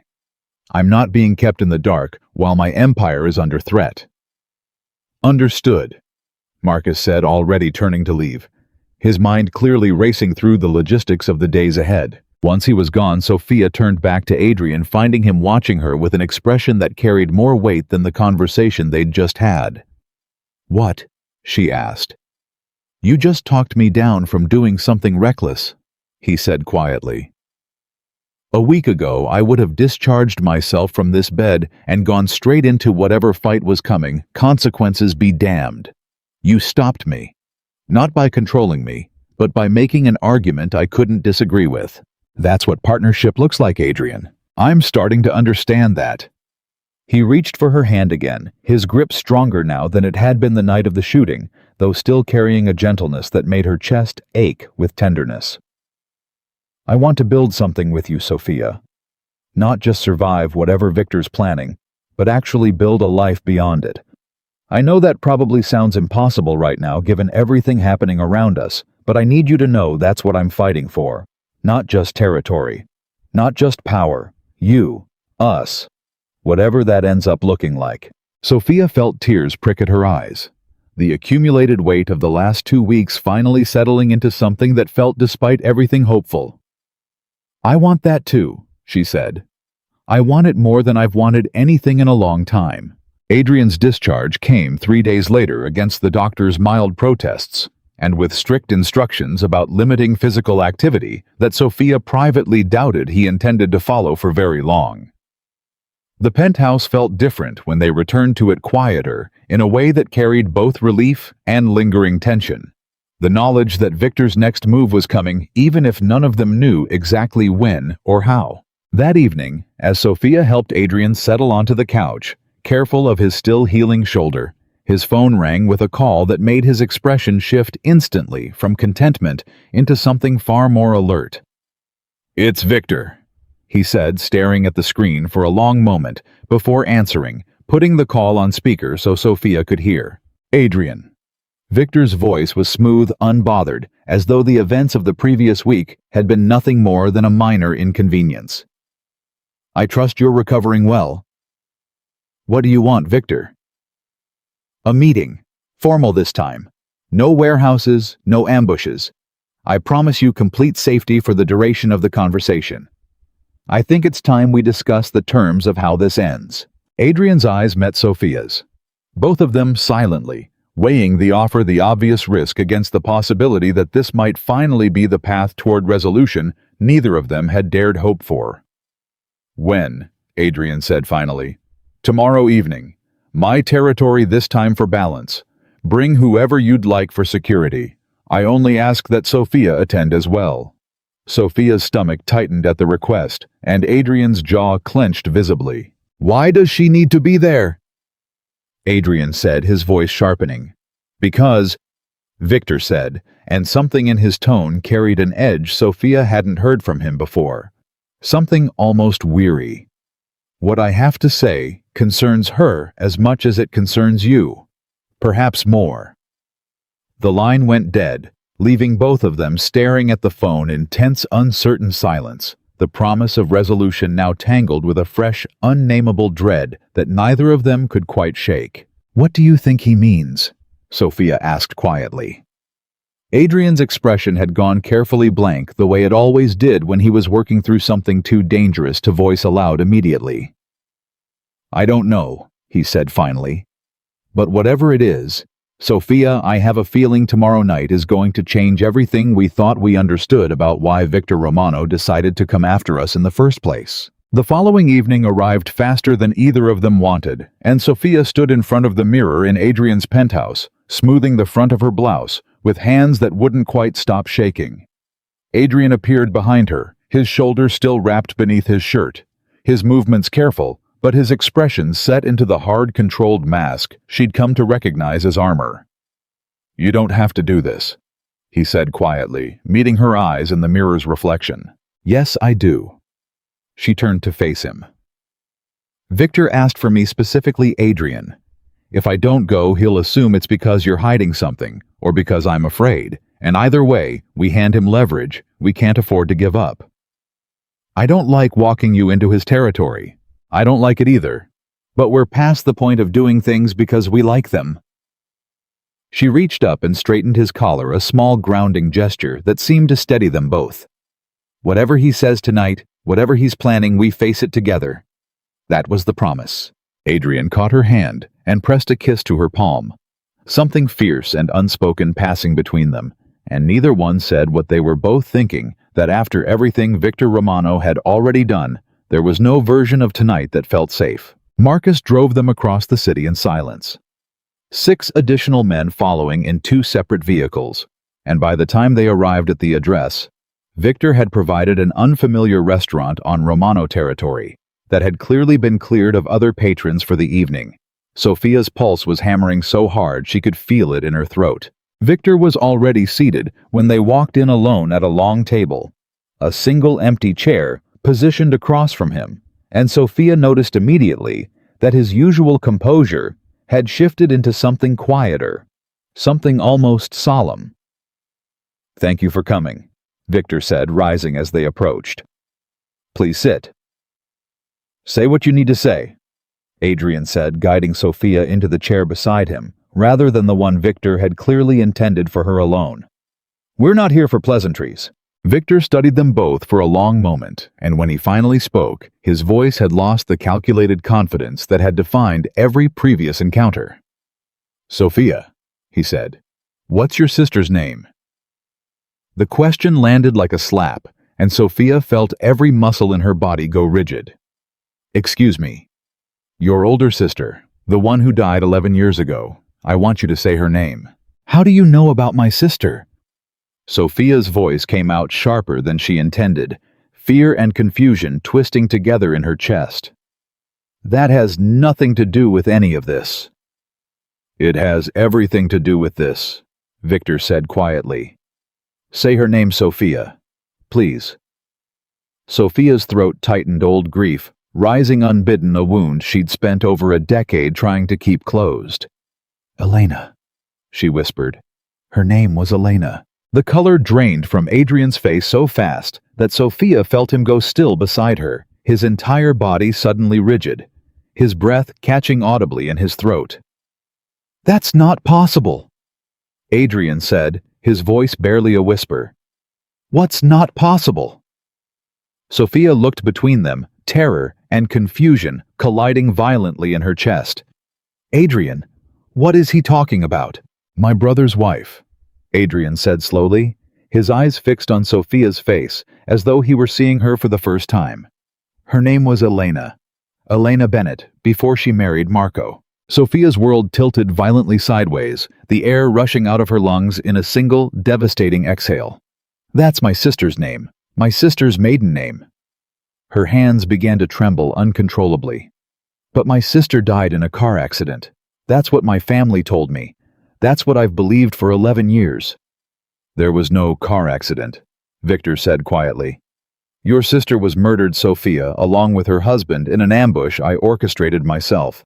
The words detonated in the space between them, and Sophia felt herself go completely numb, the room narrowing to a single point of unbearable clarity. "You," she said, her voice barely audible. "You killed my sister."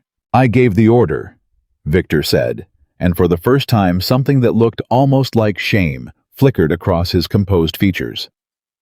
11 years ago, Adrian's father still controlled this territory, and I was an ambitious young lieutenant in a rival organization looking for any opening to expand our reach. When I learned that Marco Moretti had fallen in love with an outsider, a woman with no protection, no family connections in this world, I saw an opportunity too valuable to ignore. I had her taken. I had them both taken.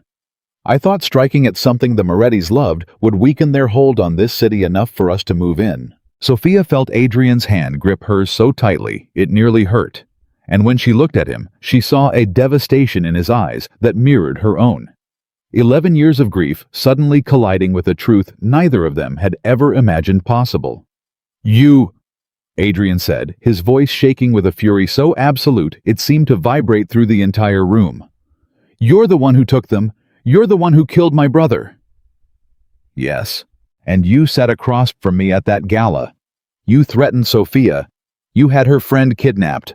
All while knowing—" Adrian's voice broke entirely, rage and grief tangling together into something almost unrecognizable. "All while knowing exactly what you'd already taken from both of us." "I didn't know," Victor said quickly, raising both hands in something almost like surrender. "Not at first. I swear to you, Adrian, I had no idea who Sophia was when this began. I only discovered the connection 3 days ago when my people finished a deeper background check on her, trying to find any leverage I could use against you. When I saw her sister's name in the file, when I realized what I'd stumbled onto, I nearly called the entire operation off." "But you didn't," Sophia said, her voice trembling with barely restrained fury. "You kept going anyway. You had Rachel taken. You shot Adrian, all after you knew." "I told myself it didn't matter anymore," Victor admitted, his composure finally cracking entirely. something haunted bleeding through the careful mask he'd worn for the entirety of their acquaintance.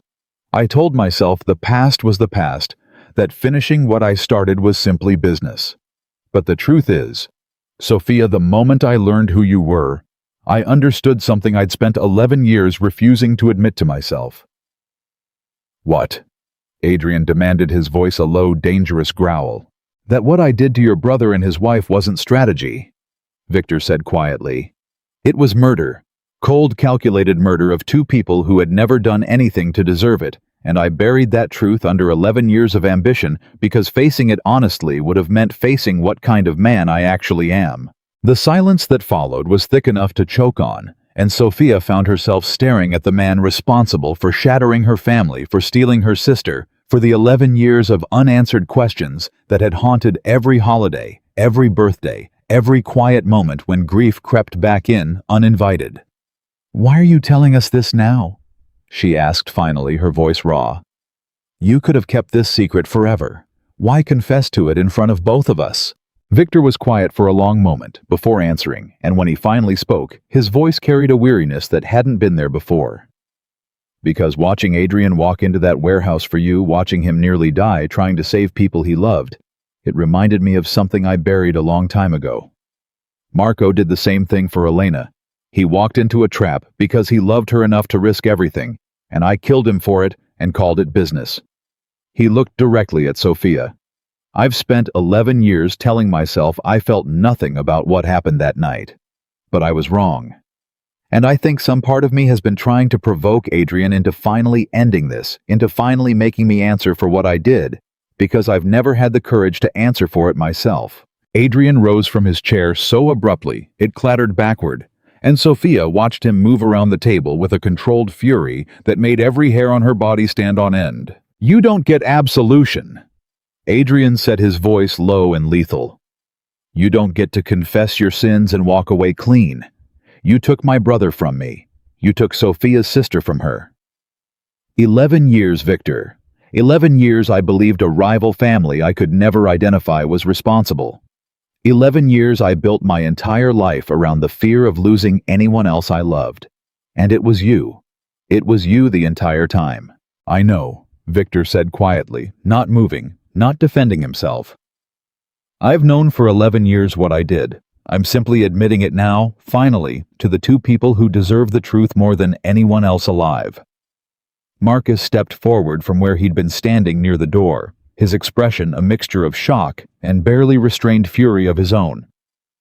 "Adrian," he said carefully, "whatever you're about to do, think about what it costs you. Think about what Sophia needs from you right now." Adrian's hands were shaking, violence radiating off him in waves so tangible Sophia could feel it from where she sat, and for one terrifying moment she genuinely believed she was about to watch him kill Victor Romano with his bare hands, consequences be damned. "Adrian." Her voice cut through the charged silence, quiet but firm. "Look at me." He turned, and the raw devastation in his eyes nearly broke her heart entirely. "If you kill him right now," she said carefully, "in cold blood after everything else that's happened, you become something you swore you'd never become. You become someone who lets grief and rage make every decision the same way you told me you promised yourself never to do after Marco died. Is that really what you want your brother's memory to look like? Is that what you want my sister's memory to look like? He killed them, Sophia. I know, and he deserves to answer for it, but not like this. Not with you throwing away everything you've built, everything we've fought to protect these last 2 weeks, because rage told you it was the only option." Adrian stood frozen, torn between 15 years of controlled fury, finally boiling over, and the quiet, steady voice of the woman he loved, asking him to choose something harder than violence. The room held its breath, Marcus's men shifting uneasily near the entrance. Victor sitting perfectly still, as though he'd already accepted whatever judgment was coming. "What do you propose instead?" Adrian said finally, his voice rough with the effort of restraint. Sophia rose from her chair and walked to stand beside him, taking his hand, grounding him the way she had every other time. These last 2 weeks, his fury had threatened to consume him entirely. "The commission," she said. The Council of Families. Victor confessed to murdering a made man's wife and brother for territorial gain. That's not a private grievance anymore, Adrian. That's a violation of the code every family in this city claims to respect. Let them judge him. Let the truth destroy him publicly, the way he tried to destroy you publicly. Take away everything he has left, not with a bullet, but with exposure. Marcus stepped forward, something like admiration flickering across his weathered features. She's right. A bullet ends it quickly, but exposure ends it completely. Every family that's pledged loyalty to him in the last week will abandon him the moment this gets out. You don't just take his life, Adrian. You take everything he built trying to steal your legacy. Adrian looked at Victor, who hadn't moved from his seat, who seemed almost relieved at the prospect being laid out in front of him, as though 11 years of buried guilt had finally found an outlet he could accept. "Is that what you want?" Adrian asked quietly. "Exposure. Judgment. The end of everything you've spent your life building." "I want to stop carrying this," Victor said simply. "However that happens, then it happens my way." Adrian said, his voice regaining some of its usual command, though the exhaustion beneath it remained visible to anyone paying close attention. "The commission convenes in 3 days. You'll confess exactly what you confessed here tonight in front of every family head in this city. And whatever judgment they hand down, you accept it without resistance." "Agreed," Victor said. "And if you try to run," Adrian added, his voice hardening, "if you try to disappear before that meeting happens, I will not extend the same restraint I'm extending tonight. Do you understand me?" "I understand." They left the restaurant 20 minutes later, and Sophia found herself shaking uncontrollably once they were finally in the privacy of the car, the weight of everything she'd just learned crashing over her all at once. 11 years of grief and unanswered questions finally given shape and name. "My sister," she said, her voice breaking entirely for the first time since they'd walked into that restaurant. "Adrian, my sister, was your brother's wife. All this time, all these years, we were already connected before either of us ever knew the other existed." Adrian pulled her into his arms, careful of his healing shoulder, holding her, while the dam finally broke, 11 years of grief pouring out of her in a way she'd never once allowed herself before. Always careful, always composed. Always the strong younger sister who'd learned to carry her family's pain quietly. "I'm so sorry," Adrian murmured into her hair. "I'm so sorry you had to learn the truth this way, after all these years of not knowing." "She loved him," Sophia said through her tears. "My parents never told me his name. They said it was too painful that she'd fallen for someone dangerous, and it had gotten her killed, and I spent years being angry at a man I never even knew, blaming him for taking her from us." "Marco loved her completely," Adrian said softly. "I watched them together for 2 years, and I have never seen two people happier, more devoted to each other, despite everything our world should have made impossible for them. He would have done anything for her. He did do everything for her right up until the end." "Tell me about her," Sophia whispered. "Please, tell me everything you remember." And so for the rest of the drive back to the penthouse, Adrian told her stories she'd never heard, the way Elena used to laugh at Marco's terrible jokes, the way she'd insisted on learning to cook his grandmother's recipes, despite having no natural talent for it, the way she'd looked at their wedding, radiant and impossibly happy, completely unaware of the darkness that would eventually claim her. Sophia listened to every word like water in a drought. 11 years of unanswered questions, finally finding answers. Grief, transforming slowly into something that felt impossibly like connection rather than loss. "She would have liked you," Adrian said finally, once they were back in the penthouse, sitting together on the couch in the quiet aftermath of the most devastating revelation either of them had ever experienced. Elena had this way of seeing straight through people, straight to whatever they were trying to hide. "I think she would have seen exactly what I was too afraid to admit about how I felt for you, probably before either of us figured it out ourselves. I wish I could have known her as an adult," Sophia said softly. "I was only 19 when she died. I barely got to know who she was becoming." "She was becoming someone remarkable," Adrian said. "The same way you have. The 3 days leading up to the commission meeting passed in a blur of preparation. Marcus coordinating security, Adrian gathering evidence, Sophia processing grief that had finally found its proper shape after over a decade of confusion.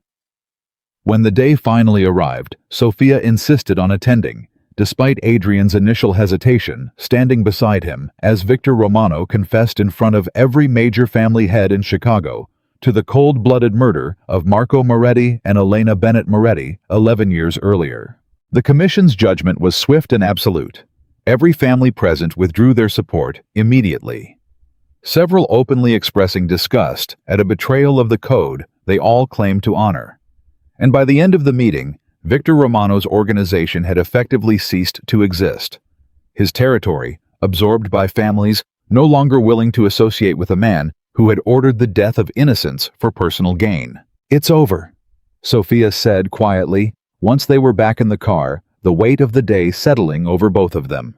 "Not quite," Adrian said, "but close enough that I think for the first time in a very long time, we can start imagining what comes after." The weeks that followed brought a kind of peace neither of them had experienced in longer than either could remember. Victor disappeared from the city entirely stripped of power and protection, and while Sophia occasionally wondered what became of him, she found she no longer carried the burning need for vengeance that had consumed her in the immediate aftermath of learning the truth. Justice, she realized, had already been served quieter and more complete than violence could have ever managed. Adrian's shoulder healed fully by the end of the month, though he still favored it occasionally in cold weather, a small permanent reminder of everything they'd survived together. The company thrived under their combined leadership. Sophia's promised partnership becoming official in a small private ceremony that meant more to both of them than any public announcement could have. "You know," Sophia said one evening, months after everything had finally settled, sitting together on the balcony of the penthouse that had gradually become truly hers as much as his. "I used to think loving you was the most dangerous thing I could possibly do." "Was I wrong to worry it might be?" Adrian asked, though his voice carried more warmth than genuine concern. "No," Sophia admitted. "It was dangerous. It nearly cost us everything more times than I want to count. But it also gave me back a piece of my sister I never thought I'd have. It taught you that protecting someone doesn't mean controlling them.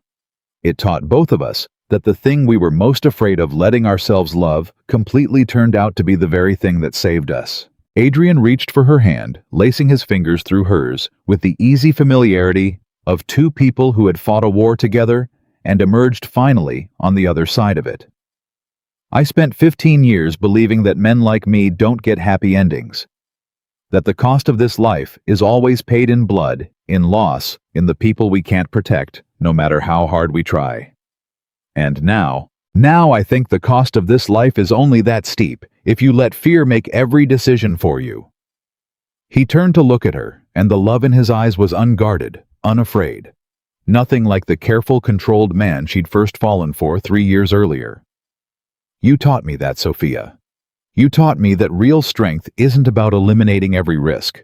It's about facing the risk together, choosing each other every single day, even when the world gives you every reason to walk away." Sophia leaned her head against his shoulder, watching the city lights spread out beneath them.